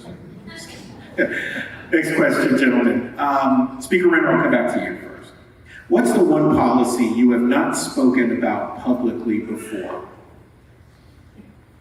Attention veterans and military families. If you're between the ages of 50 and 80, you may qualify to review your final expense coverage options. Many veterans believe that the VA will cover all of their funeral costs, but unfortunately, in many cases, VA burial programs only cover a portion of the expense. Right now, LifeCare is helping veterans and their families learn about final expense insurance options that may help cover funeral costs, medical bills, and other end-of-life expenses. Call 800-519-1427.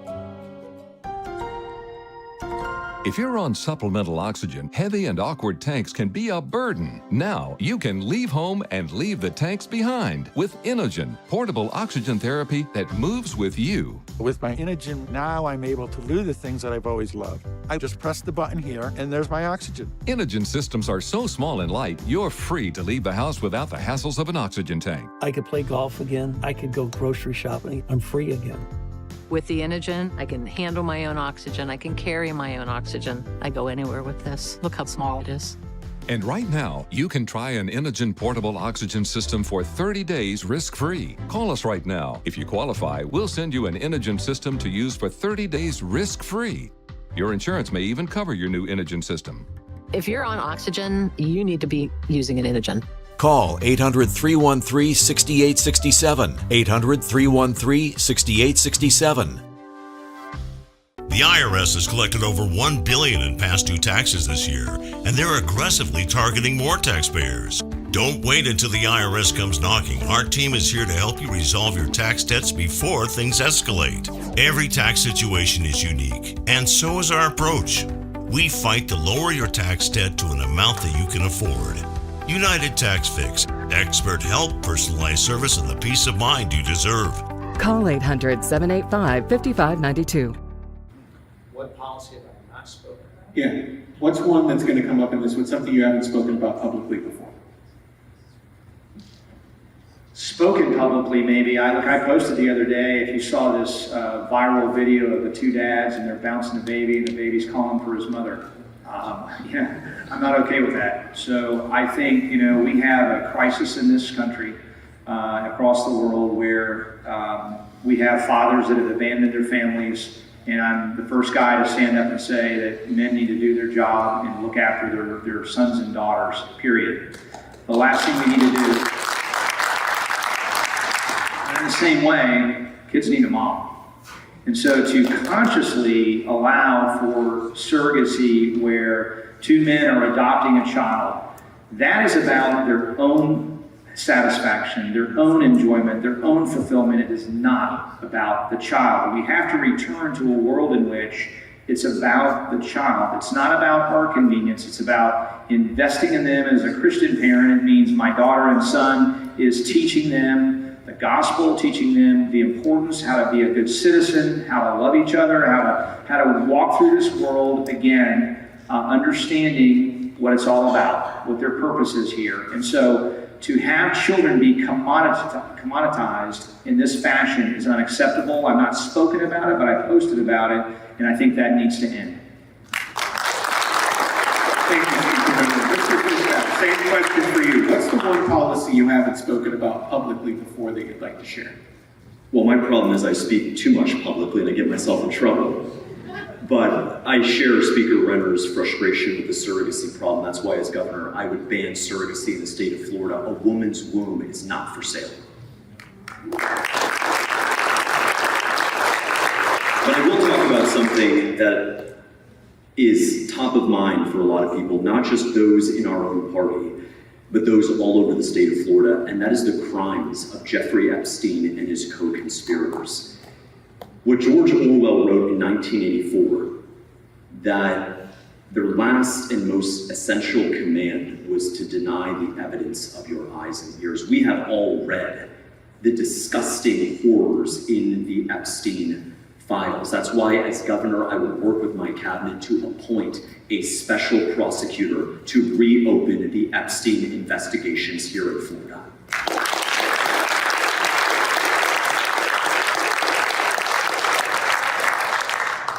This man stood against Thomas Massie, stood against a patriot, refused to sign the discharge position, refused to bring real justice transparency to the victims of Jeffrey Epstein. That is not okay. It is disqualifying. We talk a lot about Epstein's island in the Caribbean, but Epstein had an even more prolific island where he committed those heinous, disgraceful, wicked, and vile crimes. That island is right here in our state, the island of Palm Beach. Speaker Renner will know that criminal sexual battery in our state, already on the books, does not have a statute of limitations. That means, like murder, whether it happened 20 or 30 years ago is irrelevant. We can still bring charges today. Oh, and by the way, criminal sexual battery is punishable by the death penalty. I will sign those death warrants proudly to execute the individuals who trafficked those young girls with Jeffrey Epstein. Thank you.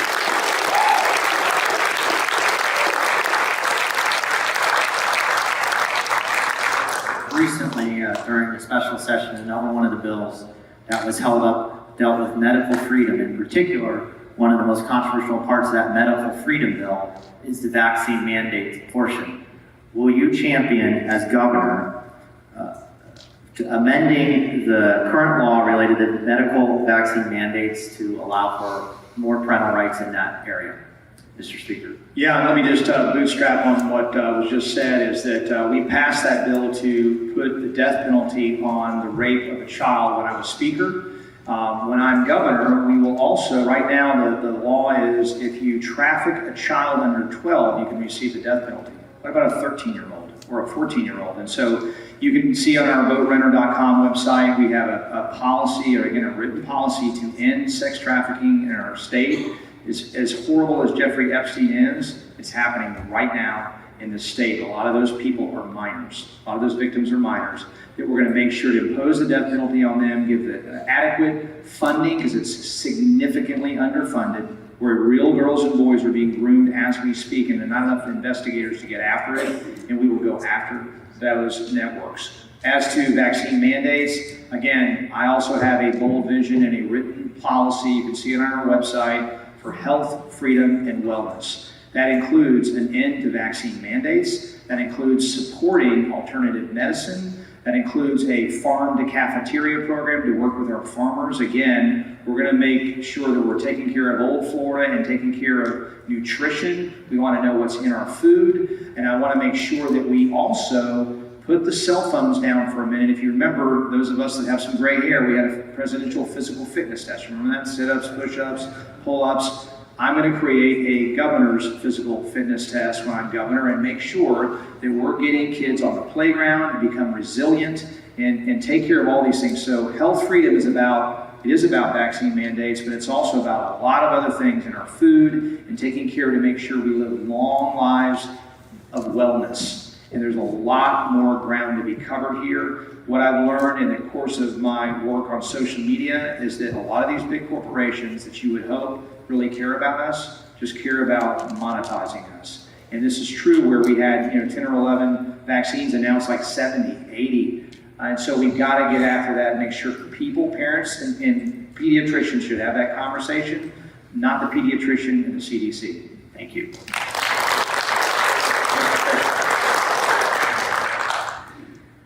Well, Speaker Renner, if you do that governor's fitness test, then I really need to win because I just had 2 Costco hot dogs on the way here. There's no way I'm going to pass that.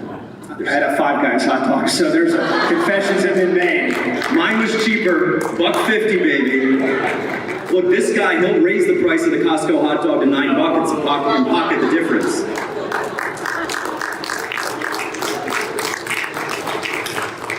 But in all seriousness, one of the gravest crimes against humanity was the lie that the COVID vaccine was safe and effective.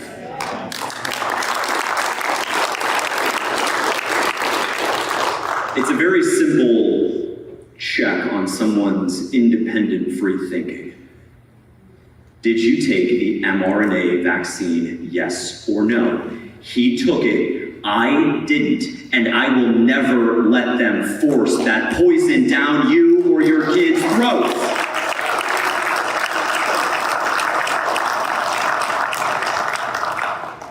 But here's the thing.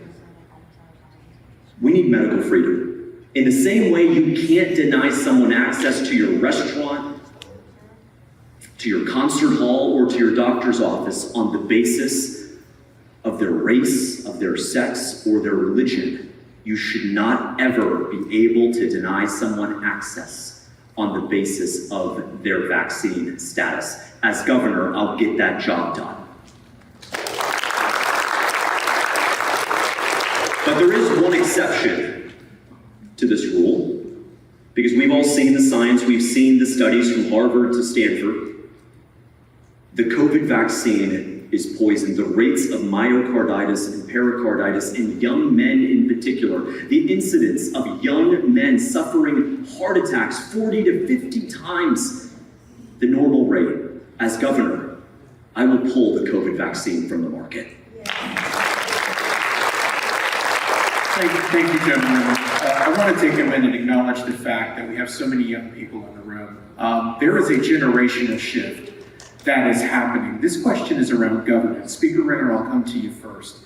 Given the young people who are enthusiastic in the room and across the state, who are becoming more engaged civically, how will you govern as we move through a generational shift of leadership should you take office? Well, look, I think it's exciting, and again, I'll go back to Charlie Kirk, who said that the generation, Gen Z generation, younger generation, is the most conservative generation in our history, in his view, and that's a very, very good thing for the future of our country. And so it's about making sure, in my estimation, that we restore hope where there's not any hope, that we make sure that the American dream should be just as alive for you as it was for me. I bought a home when I was in my 20s with not a lot of money.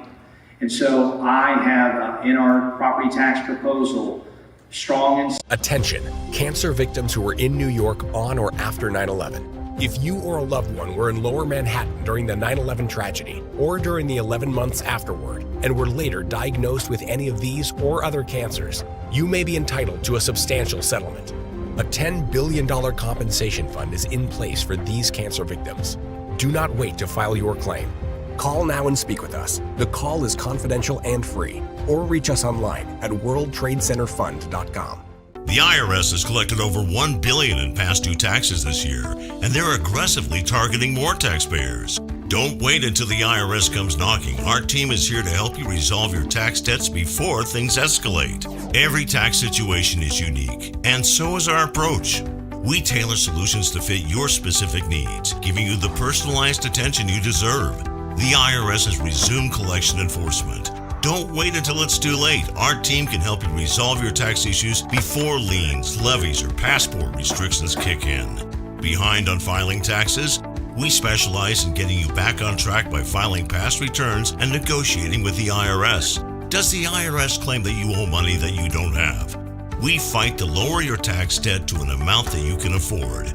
United Tax Fix. Expert help, personalized service, and the peace of mind you deserve.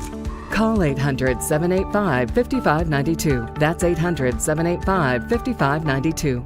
Attention veterans and military families. If you're between the ages of 50 and 80, you may qualify to review your final expense coverage options. Many veterans believe that the VA will cover all of their funeral costs, but unfortunately, in many cases, VA burial programs only cover a portion of the expense. And today, the average funeral with burial can cost around $8,000 or more. Don't leave your loved ones facing unexpected bills. Right now, Life Care is helping veterans to make sure we prioritize first-time home ownership for everybody in this room who's never had the benefit and the privilege of owning a home. First and foremost, it means protecting your jobs. I am in the same boat when it comes to H-1B visas. They should be paused altogether, gotten rid of altogether. Now that's a federal thing, but what I can do as governor is there will be no state employees that have H-1Bs. There will be no state contracts. If you have a state contract, you cannot have an H-1B worker. We're going to make sure that Florida jobs are for Florida residents. When it comes to higher education, I'm on record saying we're going to keep in-state tuition steady because we have one of the best deals in America when it comes to a public education, where some out-of-state students pay more, they would pay more in-state in their state than they do out-of-state coming into Florida. And I think that probably ought to go up a little bit to help protect our local folks, but holding in-state tuition steady and continuing down the path to make sure that we have to look at our college degrees as you go through, and I'll give you this example. One of my supporters, his daughter started in graphic design as a freshman. By the time she graduated, AI had taken over, and that degree was then worthless. We cannot allow that to happen. We have to be better at getting after it in real time, changing that degree so it's worth something when you graduate, and we're failing young people in that regard too. And so, much like Ronald Reagan, who was an older guy who was president of the United States, he had a great following among young people. And I'm a father of a 5- and 4-year-old. I care a lot about the next generation. If it's not real for you, then that is morally unacceptable. And true leaders will step up for the next generation and make sure that you guys have the same opportunities that I had.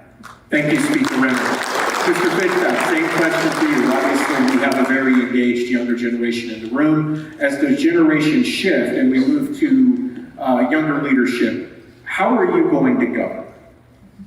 This is not the exception. This is the norm. Thomas Jefferson was 33 at the signing of the Declaration of Independence. James Madison was 25. Alexander Hamilton was 21. Young men built this country. Young men can save this country.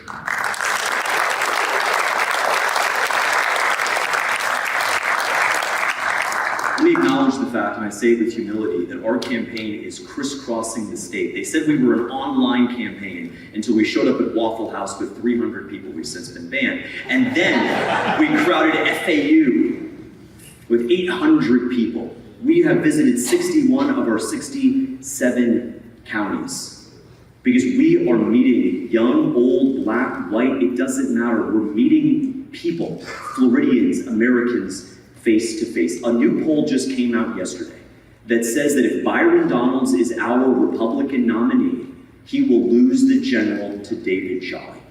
If I am given the honor of being your Republican nominee, that poll says I'll beat David Jolly by 5 points and keep Florida in conservative hands.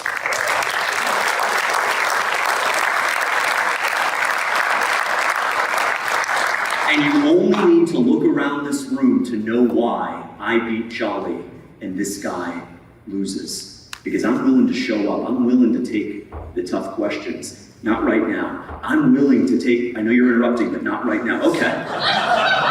Well, let me just be honest with you just for a moment.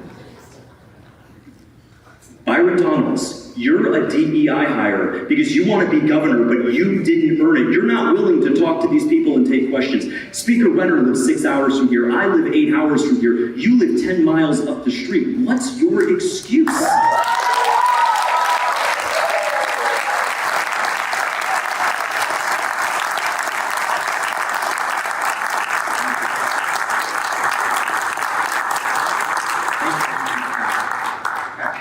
Final question, and I think this one I saved for last because this is telling. What would you do in your first 24 hours in office as governor? What would be the first thing you do? Mr. Fishback. The first thing that I would do, very, very first thing that I would do,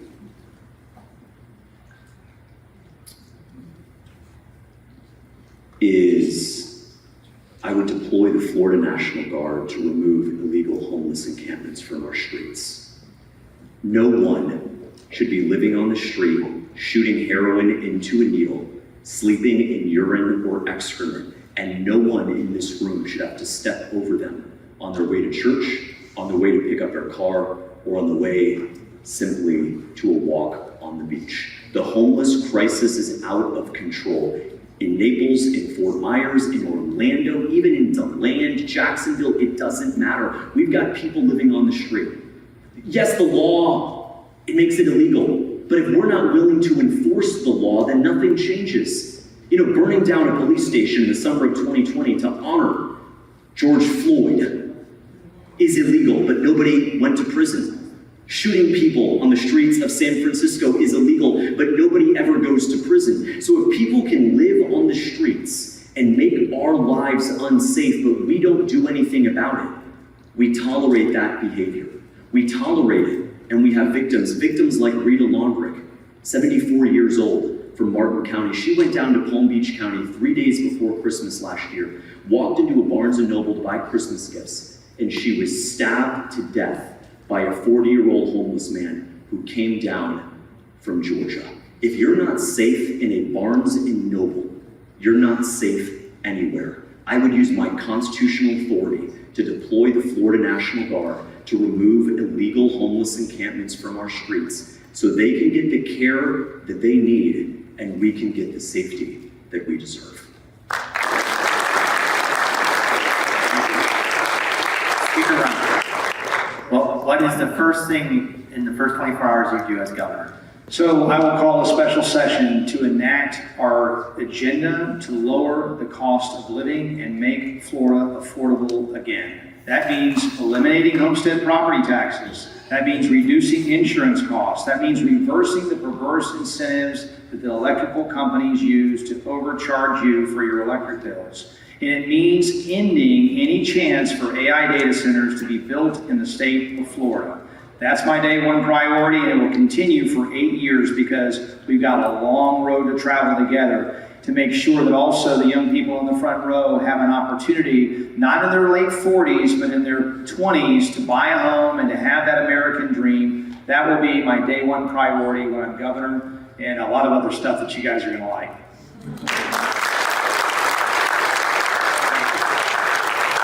Now we're moving into closing remarks. Since we started with Mr. Fishback first, we're going to start with Speaker Renner first on closing remarks.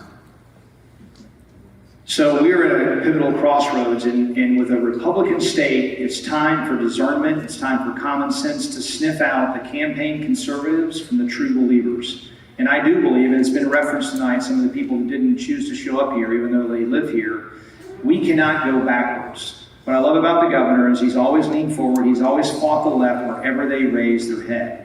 And there's one guy in this room, in this race, that has done the same, and you're looking at him. Over 20 years in the military, as a prosecutor and as Speaker of the House, I've had a lifetime of leadership under pressure and delivered results. I've put forth a bold vision for the future of this state, and I've shown up with courage and beaten them wherever they've raised their heads. That's what we need in the next governor. We need somebody who's got the proven leadership, the mission-centered focus, who's delivered results, and when I'm governor, we will continue to protect and expand the free state of Florida. I know because I was a key architect in building it. God bless you.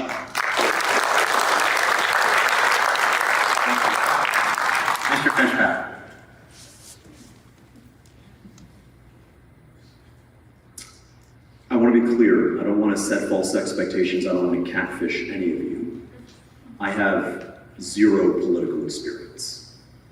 What I bring is business experience. My investment firm, Zoria, deployed $40 million of capital just last year alone, investing in companies that were doing the crazy thing, which was not using DEI to discriminate against white Christian men, but hiring people on their skill and merit. I was a high school debater.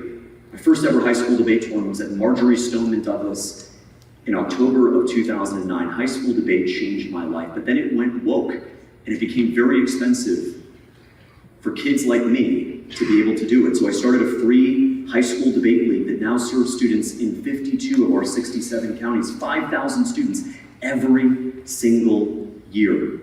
When the fentanyl epidemic was happening and young kids were being poisoned at the hands of counterfeit pills, I didn't write in for an op-ed. I started NEO, a no-cost assembly for public schools where we partnered with Broward County, Duval County, and Nassau County to teach young people, to educate them about the poison that is fentanyl, to help them avoid addiction and overdose. I'm not political. I have been a Republican since the day I signed up to vote. I'm a fourth generation Floridian, born and raised in Broward County. My dad drove the city bus for a decade. His dad, my grandpa, was a World War II vet who taught at Florida Atlantic University. His dad, my great-grandfather, was a World War I vet who ran a small hotel on Fort Lauderdale Beach. I bring to this race the passion of a fourth generation Floridian, a vision that says that Florida should be kept the way she is, and the unapologetic devotion to our Christian faith, the power of Luke 6:46. Why do you call me Lord, Lord, and not do as I say? The most important thing for me is to have principles. People say that a lot. Where are your principles? Principles. Well, the question is, where do your principles come from? For me, they come from two places and two places only: the U.S. Constitution and the gospel of Jesus Christ.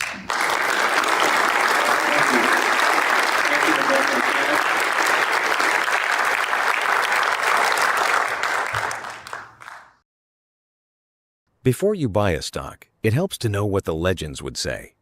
Investornator scores it against 8 legendary investor playbooks. One clear answer, backed by real data. Investornator.com. Attention, cancer victims who were in New York on or after 9/11. If you or a loved one were in Lower Manhattan during the 9/11 tragedy or during the 11 months afterward and were later diagnosed with any of these or other cancers, you may be entitled to a substantial settlement. A $10 billion compensation fund is in place for these cancer victims. Do not wait to file your claim. Call now and speak with us. The call is confidential and free, or reach us online at worldtradecenterfund.com. You don't buy life insurance because you plan on dying. You buy life insurance because your loved ones plan on living. Life insurance can be a legacy and a wonderful gift to your family. When it comes to life insurance, there are lots of options. How and where do you start? With over 40 years in the business, SelectQuote will shop some of the nation's most highly rated providers, with many policies starting at less than $1 a day. A licensed insurance agent will work to find you the right protection at a price you can afford. SelectQuote is a one-stop shop for buying life insurance. It allows you to compare the prices of providers across your state. We're doing all of the work for you. We're streamlining the process for you as a true concierge service. With SelectQuote, you could save over 50% on life insurance that fits your needs, your budget, and your life. Get your free quote now from a licensed insurance agent.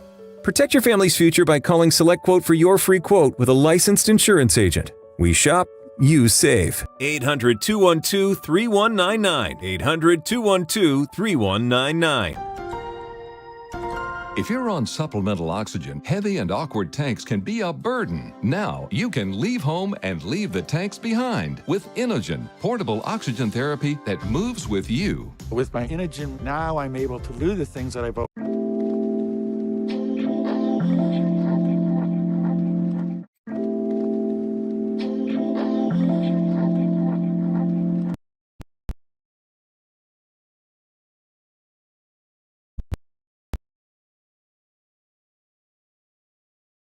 spin. From the news stories that you need to know, And we've got a lot of them today. We're probably not going to get through all of them, and so we'll save a few for tomorrow. But big time stuff.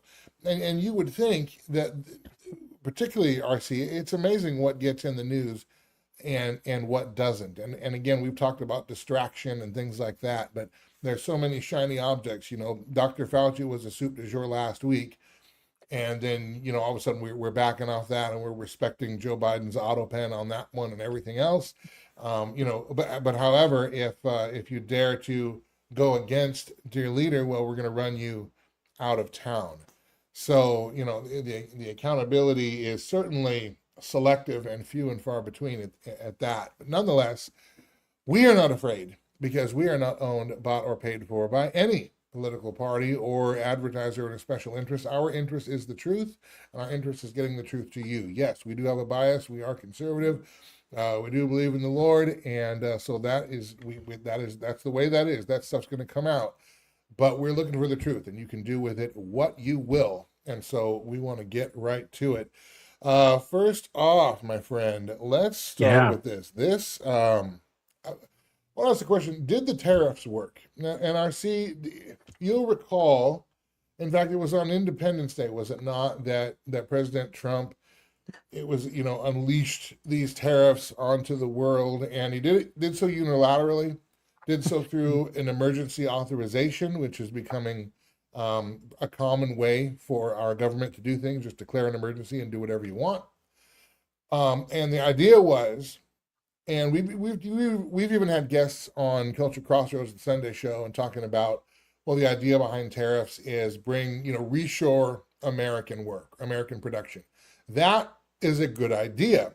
But one of the questions I had was, well, if a tariff effectively is a tax, businesses can only absorb it for so long, especially small businesses and mid-sized businesses. But if you're not doing anything with our anti-business hurdles and regulations here at home, the businesses are still not going to reshore, because that might be a deterrent to outsourcing materials or outsourcing production. But if it's too expensive and too prohibitive to have production here in America, nothing's going to change. And so, but now as that went on, SCOTUS, Supreme Court then, would find many of these tariffs unconstitutional. Now, they didn't say that President Trump couldn't reinstitute tariffs in some way. They just said not the same way that he did. So we find other ways. And of course, there's other tariffs and all that kind of stuff. But nonetheless, we do have tariffs happening. Let me share this tab. And let's see here. This is from Thomas Massey's X. Hopefully I've got the right one here. Yeah, that is the wrong layout though, isn't it? Oh my goodness. Where's my two-shot? There we go. All right. So you can see here, this is what Thomas Massey says. He says, what a nightmare by implementing the tariffs illegally and now having to unwind them. The Trump administration created over $100 billion of profit for corporations selling foreign products at the expense of American consumers. Your refund is zero. Apple's profit, $2.2 billion. I will go through a couple of these because there is some conflation here. There is some narrative even from Mr. Massey here, but we'll see what's real and what isn't. This rundown says that Apple received a $2.2 billion tariff refund. So again, to make sure that we're all caught up, and NRC, correct me if I'm wrong here, President Trump imposed tariffs. Therefore, when companies are outsourcing, they have to pay an additional tariff in order for that product to come ashore. And when the Supreme Court found this set of tariffs unconstitutional and illegal, now the government had to refund that money, which, by the way, we talked about on Culture Crossroads even before the Supreme Court took up the case. And when the tariffs were first coming out, we said, listen, if you're going to do it through an emergency order, and that emergency order is either revoked or found unconstitutional, then we're going to have to refund the money. And are you and I going to get any of that money back? We asked that question specifically. And of course, the answer is no. Of course, the answer is no, even though many of us did pay higher prices in some part due to the tariffs. Okay, so Apple got a $2.2 billion tariff refund check. Amazon received theirs for $600 million. Then you have Walmart, $10 billion, Target, $2 billion, Costco, $2 billion, Nike, $1 billion, Home Depot, $2 billion.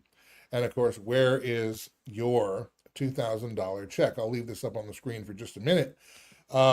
Sent the Supreme Court on February 20th of this year ruled that the International Emergency Economic Powers Act, which was the loophole that President Trump used to unilaterally impose the tariffs, that did not authorize the president to impose these tariffs.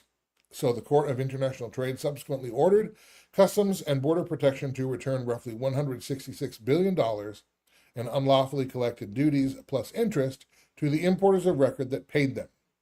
Apple's reported $2.2 billion benefit and Amazon's approximate $600 million refund are supported by corporate reporting. So Apple reported an estimated, the actual figure is $2.19 billion, which added approximately 11 cents per share to their quarterly earnings. Amazon collected $600 million. Now, to say that the others walked away, Walmart walked away with $10 billion, Target got $2 billion. These numbers come from a city analysis estimating what these companies could be owed.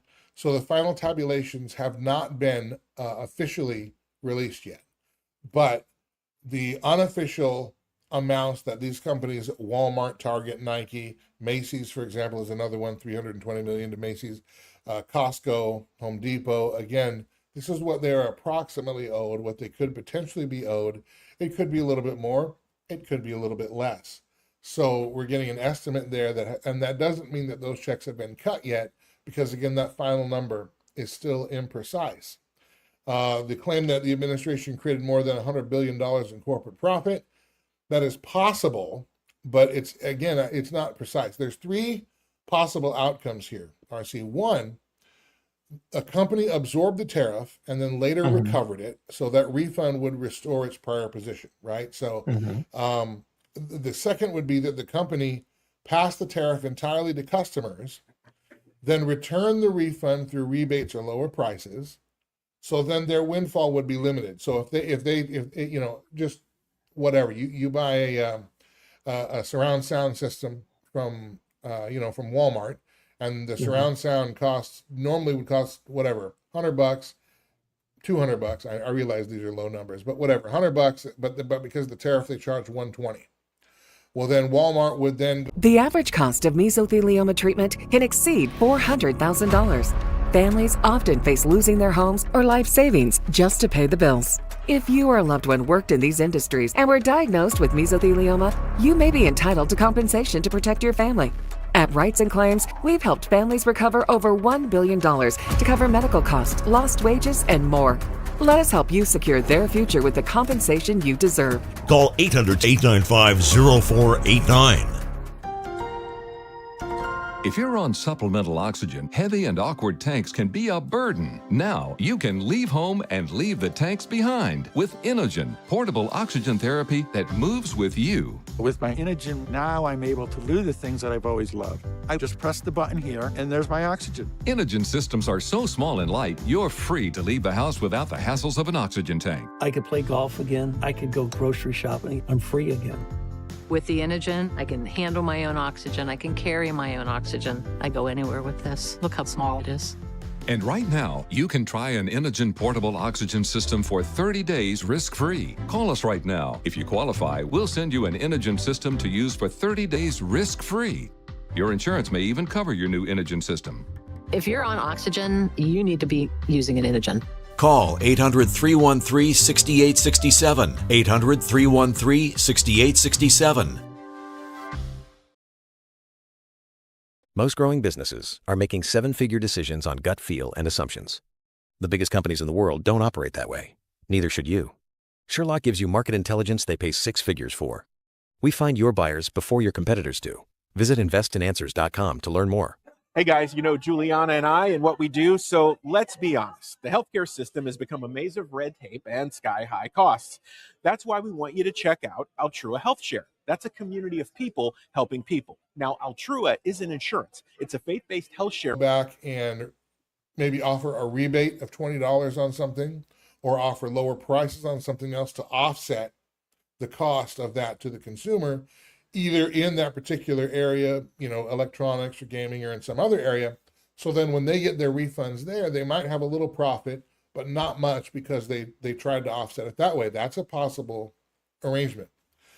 The third one is the one of concern, that the company passed the tariff on to the customers, recovered then the tariff money from government with interest, and retained all the money. That would be profit, because then we are paying the full weight of the tariff.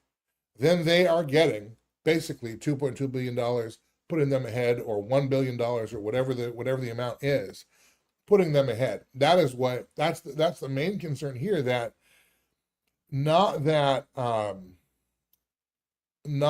we set up a government what am I looking for? A government implemented wealth transfer scam. I wouldn't use the word scam, but a government implemented wealth transfer mechanism very well could have been put in place. RC. It's a pretty slick move if that's the case. You know what I look at here? I go back to what we said on Culture Crossroads. Guys, and this is going to come up later in the show today as well.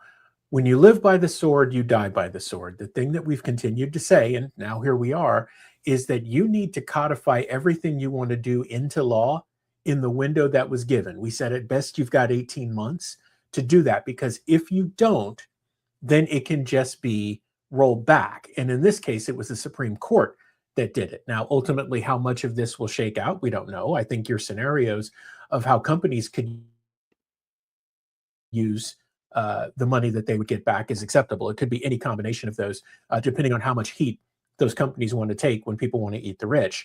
I do think, though, Andrew, this is a symptom of a larger problem. When you party like it's 1989, we have talked openly on Culture Crossroads, and I think on the Spin Cycle too, about how a lot of the economic policy that President Trump is working and receiving is coming from guys like Peter Navarro. No disrespect to Peter Navarro, but you can't keep partying like it's 1989. The heavy hammer of the United States isn't what it used to be, because our dollar is so devalued. And now with the situation with Iran, countries are looking at us and they're saying basically, hey, the Don is slipping.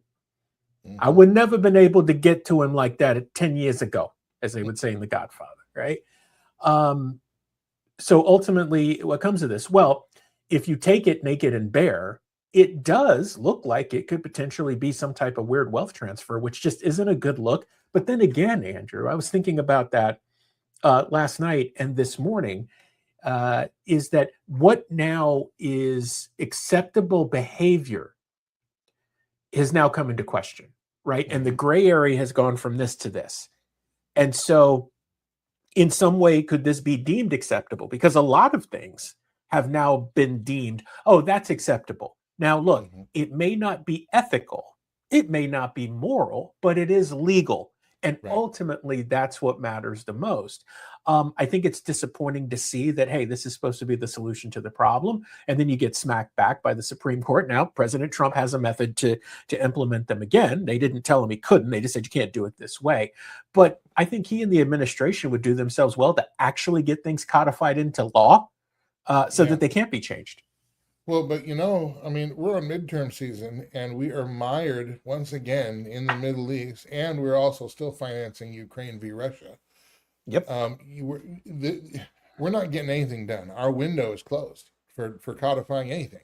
The only thing that happened, I think, what are they I think they just, I believe it was yesterday, that Congress, they passed their spending bills that can fund the government through December.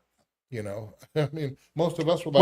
Why don't you balance a budget? Well, I think most of us would like to be able to pass a spending bill to fund us through the end of the week, through groceries and through the utility bill, for crying out loud. How many more billions and billions and trillions is it going to take? And what are we getting for that? I want to say, I know you had a couple of stories too, so I'm gonna normally I'd move this story along, but RC, where do you want to go next? I've got tons of stories here. We can go any number of directions. Can we do the Blake Neff thing? Blake Neff, you want to do Blake Neff? Yeah, let's do that real quick, because this ties in. Yeah, this ties in part to what we've been talking about. So, okay, Blake Neff. Let me put that on the screen. Yeah. Whoopsie daisies. Oh, come on, get it right, son. Get it right. There you go. Okay, so. This was something you reposted from X. Blake Neff here in the middle, Americans making the claim that Americans literally spend less of their income on food than any other country on the planet. Now, I can just stop right there, and people watching this now, either live or after the fact, ask yourself honestly, are you truly spending less on food than anywhere else? Are you spending less than you ever had? That's nonsense. Now, this was community noted. The linked article was using pre-2016 data showing the U.S. with the lowest food expenditure share. Recent UN data shows Singapore at 6.81, U.S. at 6.95. So obviously that claim in and of itself is no longer true. And of course, RC, you note nothing like being the best house in a bad neighborhood. RC, what sticks out to you on this story? So this coincided, Andrew, with a bunch of the Trump swarm on X. Basically, the question was posed, well, what would you like President Trump to do? I'll come back to that in a second. This is interesting to me. So the reason I use the analogy, the best house in a bad neighborhood, is you're acting like people not being able to afford groceries or having to decide between rent, groceries, and gas is somehow okay because we spend less of our money than somebody else. Listen, if you got the best house in a bad neighborhood, guess what? You're still in a bad neighborhood, right? That's silly. But these are the excuses and the justifications that get used. And the follow-on to that, like I said, was, well, what do you want President Trump to do? Here, I got a couple for you. One, please do what we actually sent you to do. Codify all the things into law that will protect us and protect economic growth into law, not executive order, not emergency order, none of that other BS. Actually get these things codified into law so that they are set and they cannot be rolled back. Okay. The other thing that would be great is if you would just shut up. There are just times where you just need to shut up, and you guys can take this out of context however you want. Here's the truth. Being on again, off again, on again, off again, on again, off again in the Gulf with the Strait of Hormuz causes a yo-yo issue and such instability and angst from people. I was reading something the other day, Andrew, and there are so many people now who simply just don't want to leave their house. They're like, you know what? If I have to go out and run errands, it's like the Hunger Games out there. People are like out of their mind. They're on edge. Service is terrible. Hey, I tell you what, a fish rots from the head, as the great Ben Franklin would say, right? There's some truth to that. What is the tone that's being set? So what do I want President Trump to do? I want him to be presidential and I want him to lead. What I don't want him to do is be mad at the CEO of Chevron because he feels like the CEO of Chevron scuffed his Puma and in some way offended him because he didn't feel like President Trump did enough. I actually want you to do the thing, Mr. President, and your administration. We want you to do the thing. We want you to do the thing with onshoring of manufacturing. We want you to do the thing of making sure that illegals can't come in and do the things that they're doing. This is the basic things that we asked you for are the things that we want. And you know what? A little bit of economic freedom and growth would also be awesome. The other excuse that's being given is, well, this is what happens. This has been baked in from Joe Biden. Listen, you could have got away with that maybe last year, but the tide has turned. Now, this is President Trump's economy, whether he wants it or not, whatever he inherited, because it was very quick to switch, and I'm not defending Joe Biden here, but it was very quick to switch over and say, oh, no, this is Biden's economy. He did it. This is on him. Well, I'm going to say the same thing. You've had 2 years to get these pieces into place and to codify things into law, which if you would have done that first, the rest of these things would have worked as intended, and we probably wouldn't be in this quagmire that we're in the Middle East, which is dragging everything. So, Mr. President, to the administration, we would love for you to actually be presidential, be an adult, and do your job. People are craving some level of stability, and the only place they believe they can look to for it is a chaos monkey. Please stop doing that. It's not cool to be the best house in a bad neighborhood. But RC, this is the best play that the GOP can make in the midterm season. The IRS has collected over $1 billion in past due taxes this year, and they're aggressively targeting more taxpayers. Don't wait until the IRS comes knocking. Our team is here to help you resolve your tax debts before things escalate. Every tax situation is unique, and so is our approach. We tailor solutions to fit your specific needs, giving you the personalized attention you deserve. The IRS has resumed collection enforcement. Don't wait until it's too late. Our team can help you resolve your tax issues before liens, levies, or passport restrictions kick in. Behind on filing taxes? We specialize in getting you back on track by filing past returns and negotiating with the IRS. Does the IRS claim that you owe money that you don't have? We fight to lower your tax debt to an amount that you can afford. United Tax Fix. Expert help, personalized service, and the peace of mind you deserve. Call 800-785-5592. That's 800-785-5592. When you choose Patriot Mobile, you're not just picking a wireless provider. You're choosing a company that shares your values. It's easy to switch, and you can keep your number, your phone, and most importantly, your values. With Patriot Mobile, you get the power of nationwide coverage on all 3 major networks. That means wherever life takes you, we've got you covered on the same reliable networks you already know and trust. And when you need us, we're here for you right here at home. Our customer service is 100% US-based because we believe that support should come from people who understand you and your values. At Patriot Mobile, you're not just another call, you're a priority. In today's world, where you spend your money matters more than ever, every dollar is a vote for the kind of future you want to build. Join the thousands of Americans making a difference with every call, every text, and every connection. Choose a company that shares your values. Choose Patriot Mobile.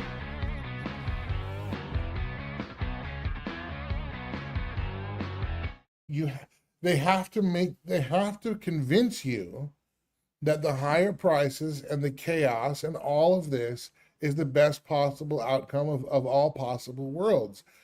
Because if they don't, they have to then admit a few mistakes, and President Trump will never do that. Never do that. And they also have to admit that they did not do what we sent them to office to do, that they didn't codify things into law, as we have talked about for years. You and I, especially on Culture Crossroads going back. And we said before the 24 election, we're going to have 15 to 18 months to get stuff into law. And we did not do that, any of it. And the thing is, some of the executive orders were good. Like, that's the thing. Like, everything Trump has done has not been bad. Right. But the seemingly unilateral things that he just does, executive order style, or just, flat out, here's what's going to happen, or running off into war or tariffs or all this kind of stuff. Those things they clearly are having negative effects. The GOP knows it, Trump knows it. So they're trying to tell us that either A, be patriotic and pay more, or B, get used to it because it's short-term pain for long-term gain, and trust the plan and all this stuff. Or C, on again, off again, on again, off again, on again, off again. And we don't want that. We don't want any of the nonsense. Now you've got almost 3/4 of America soured on the handling of Iran. We now have an electorate that says the Democrats would do better on the economy, even though they would continue to blow out spending too. And by the way, our U.S. debt, the national debt, just hit 40 trillion, and estimates are between 13 and 16 trillion of that is from President Trump alone. His first 4 years and these next 2, so 6 years, which, by the way, is more than the 4 that Biden was in office. So President Trump's somewhere 12 to 16 trillion of the 40 trillion is the most amount of debt any single president would have ever acquired on their own over this time. So we are blowing out the spending. We own the economy, we being the GOP, and we can't keep you can't keep blaming Biden on this, and especially when Biden actually just continued what we started in year 4 of Trump 1.0. And again, I give a lot of mulligans for year 4, especially the first few months. But once the truth came out, I would even give a mulligan for the first round of stimulus checks, which even Thomas Massey was like, don't do that. But I'll go all the way back to that, which I feel like is a whole lot of grace. to say, you know what, we don't know what we don't know. We don't know where we are on the bell curve, all these other things, right? But once the truth came out, and once we saw the grift, and once we saw the usurpation of our rights, wasn't it ironic? You have Dr. Fauci pleading the fifth, pleading his constitutional rights when he violated all of ours, you know? Anyway, I just sidebar there. But Andrew, but we're going into the midterms. How are you going to walk any of this back? You have to try to convince people that this is fine, this is good, this is what needs to be. That's not going to play. Andrew, so you're right. And I want to share something with the audience here, and because I think this is really important to understand. There's another effect that's going on. I want to go back for a minute to what I said about people not even wanting to leave their house or interact with society because people are so on edge, or they're so incompetent, or the service is so bad, it's just painful to go out. There is something happening to us spiritually and psychologically through this process. When the tone and temperature of society is, well, I'm going to get mine, you better get yours. Don't think that that doesn't come without consequences, because eventually people will take that to heart. And Andrew, when people start saying, doing, and acting like that, you're headed over the cliff. Because when we go, hey, I'm going to get mine, you better get yours, we are willing to do things that we wouldn't normally do. We're willing to make compromises that we wouldn't normally make, all for the sake of, one, survival, but also two, well, look, if the boss is doing it, it's got to be okay. And that's a really dangerous place to be in that I don't think a lot of people quite understand yet. They're feeling it. And I think part of what we do, Andrew, is to kind of give context to it. It's important to remember that here as you go along. Don't go down that rabbit hole. Just don't go down that rabbit hole, please.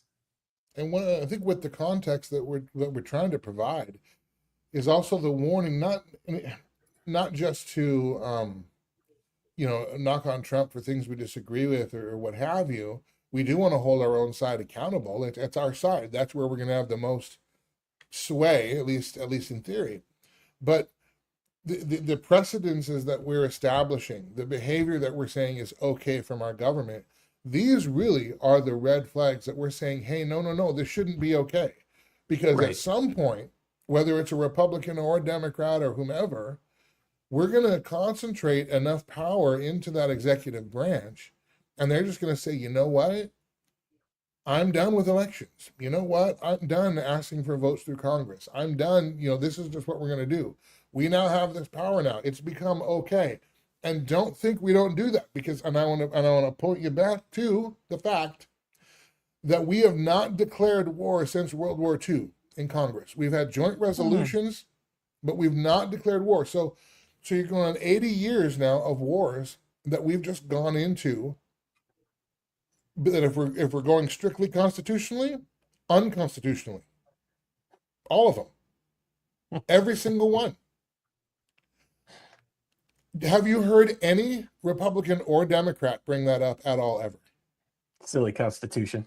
Have you heard the Supreme Court weigh in on that at all ever? Silly Constitution. Right? So again, we established the precedent, then let's take a couple of generations to get used to it, and then that's how it's going to be. And now we're openly calling this a war. And Trump did not call this a war originally because he couldn't. Because if he did, he would need congressional approval. But now we're past that. We just call it a war now because that's what it is. And we're not going to seek congressional declaration. We're not going to make our case for it because now we're stuck in it. And the problem is now too many political lives are at stake. So we just need to play ball and see if we can last to another inning. It's despicable. But also, this is what we try to warn about. The surveillance state, biomedical, big pharma tyranny, big tech tyranny, all these things that unfortunately the Trump administration is ushering in. And that's we have to be honest, and is laying the groundwork for. And if they're not ushering in, they're not rooting it out. Like, remember when they were going to repeal Obamacare? How well did that work? Now they want to now they want to rebrand it, and the Republicans want to own it. Well, hey, it's happening right now. It's fine. Yeah, it's great. Yeah. It's fine. It's wonderful. So, we're saying don't let these precedences take root, because you won't get rid of them, and then it won't. Then eventually the Constitution won't matter, and that's, I think, part of the end game for some opportunists in not necessarily our administration, but in our government, in the halls of power, that really don't care Republican or Democrat. They'll be whatever they are to get that power. And if you don't think that secret shadow stuff isn't happening, I think we've got time for one more of these stories. Yeah, let's hit it. I'll put this one up. This is a clip from this clip from Newsmax. I can't read the dude's name. Anyway, but this is a report that FBI Director Kash Patel released documents that confirm that the FBI manipulated January 6th, and that they were looking at it from as much as 5 months earlier, and that the DNC was planning on, if Trump had won in 2020, was planning on running some kind of riot or demonstration to delay the certification of the vote. Check this out. From my perspective, sir, the FBI was not only involved in the actions on January 6th from within. They had, I suspect, over 200 agents embedded within the crowd, including agents, or as they would call human assets, inside the Capitol, dressed as Trump supporters, before the doors were opened. Beyond that, the FBI had embedded themselves and infiltrated online chat groups and websites and social media accounts across the country. Attention veterans and military families. If you're between the ages of 50 and 80, you may qualify to review your final expense coverage options. Many veterans believe that the VA will cover all of their funeral costs, but unfortunately, in many cases, VA burial programs only cover a portion of the expense. Right now, LifeCare is helping veterans and their families learn about final expense insurance options that may help cover funeral costs, medical bills, and other end-of-life expenses. Call 800-519-1427. The IRS has collected over $1 billion in past due taxes this year, and they're aggressively targeting more taxpayers. Don't wait until the IRS comes knocking. Our team is here to help you resolve your tax debts before things escalate. Every tax situation is unique, and so is our approach. We tailor solutions to fit your specific needs, giving you the personalized attention you deserve. The IRS has resumed collection enforcement. Don't wait until it's too late. Our team can help you resolve your tax issues before liens, levies, or passport restrictions kick in. Behind on filing taxes? We specialize in getting you back on track by filing past returns and negotiating with the IRS. Does the IRS claim that you owe money that you don't have? We fight to lower your tax debt to an amount that you can afford. United Tax Fix. Expert help, personalized service, and the peace of mind you deserve. Call 800-785-5592. That's 800-785-5592. If you were exposed to asbestos, you may be entitled to financial compensation. Families often face losing their homes or life savings just to pay the bills.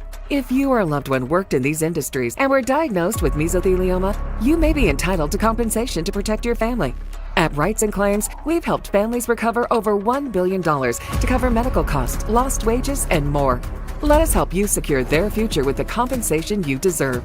Call now. 800 group that was discussing objections to COVID oppression, and the FBI, effectively infiltrated those groups. And when you track the text threads and the communications within those groups and find the origins of suggestions of potential violence or an active occupation of the Capitol on January 6th, you'll find that those messages were led by members of the groups that ended up to be the FBI agents that had infiltrated the group. So the FBI's involvement was deep, not just on J6, but on the days and weeks and months prior. And of course, the video that's just recently been released also showing the Capitol Police welcoming in people into the Capitol, not trying to keep them out as we were led to believe initially, undermining this whole insurrection narrative. So there you have it. We are seeing now that once again, I don't know what's the score now. Conspiracy theorists 24, narrative 0. Wow. I mean, you know, we long suspected that this was an FBI plan, that it was an opportunity for a photo op, and they got what they want. But then here's the another weird thing too. This negatively affected Trump. I mean, part of the reason he was prosecuted, during his reelection campaign, which I think he ended up using that for his campaign, was partly on January 6th. How many people went to jail and were held there for years? Some until Trump pardoned them, and they were held with no charges. They were looking around to find charges, innocent till proven guilty. It used to be, we have a crime, we need to find the suspect, we need to find the perpetrator. Now we need to find a person, or we have a person, we need to find the crime.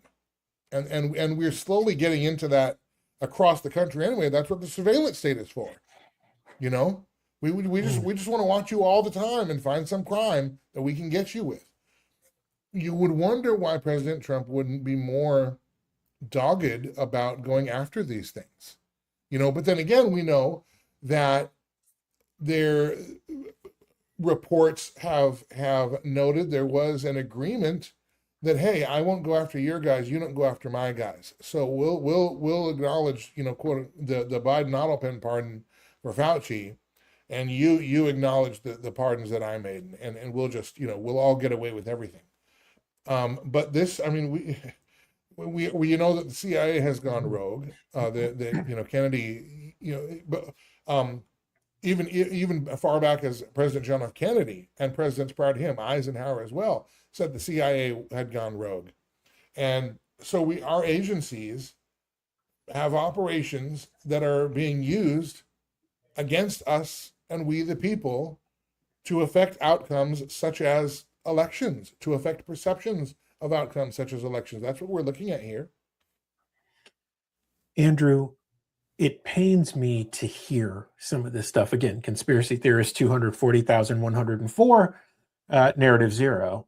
I was just thinking, I just got a text from him, Chris Worrell, J6er, who got pardoned. He still can't find a job down in Naples. We did a whole in-depth interview with him in a connection with our Byron Donalds piece.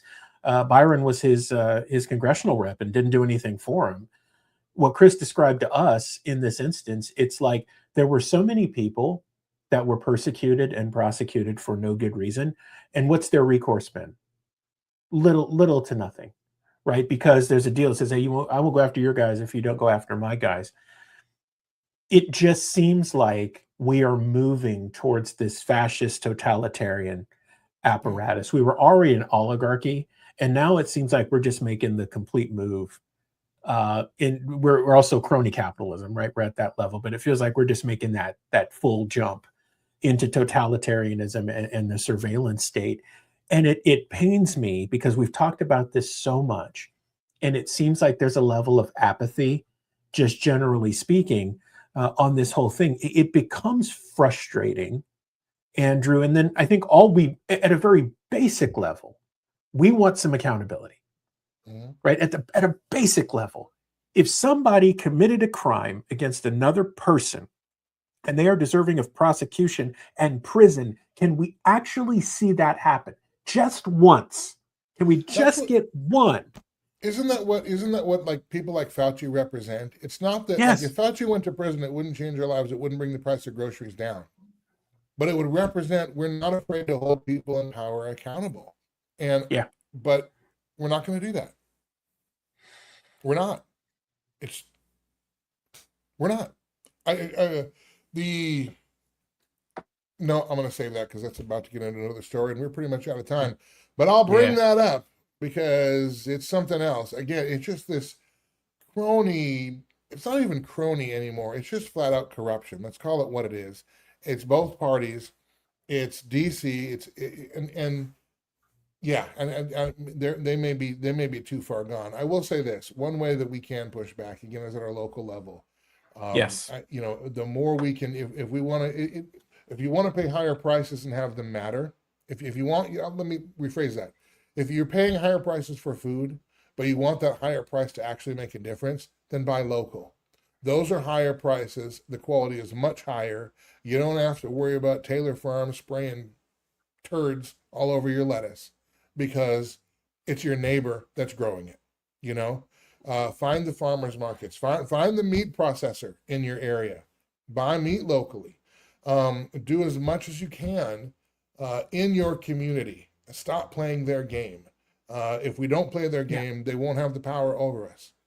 We have to show them that we don't need them. Their biggest source of power over us is that we need them to do stuff. I saw, and I'm going over time, but I'll mention this.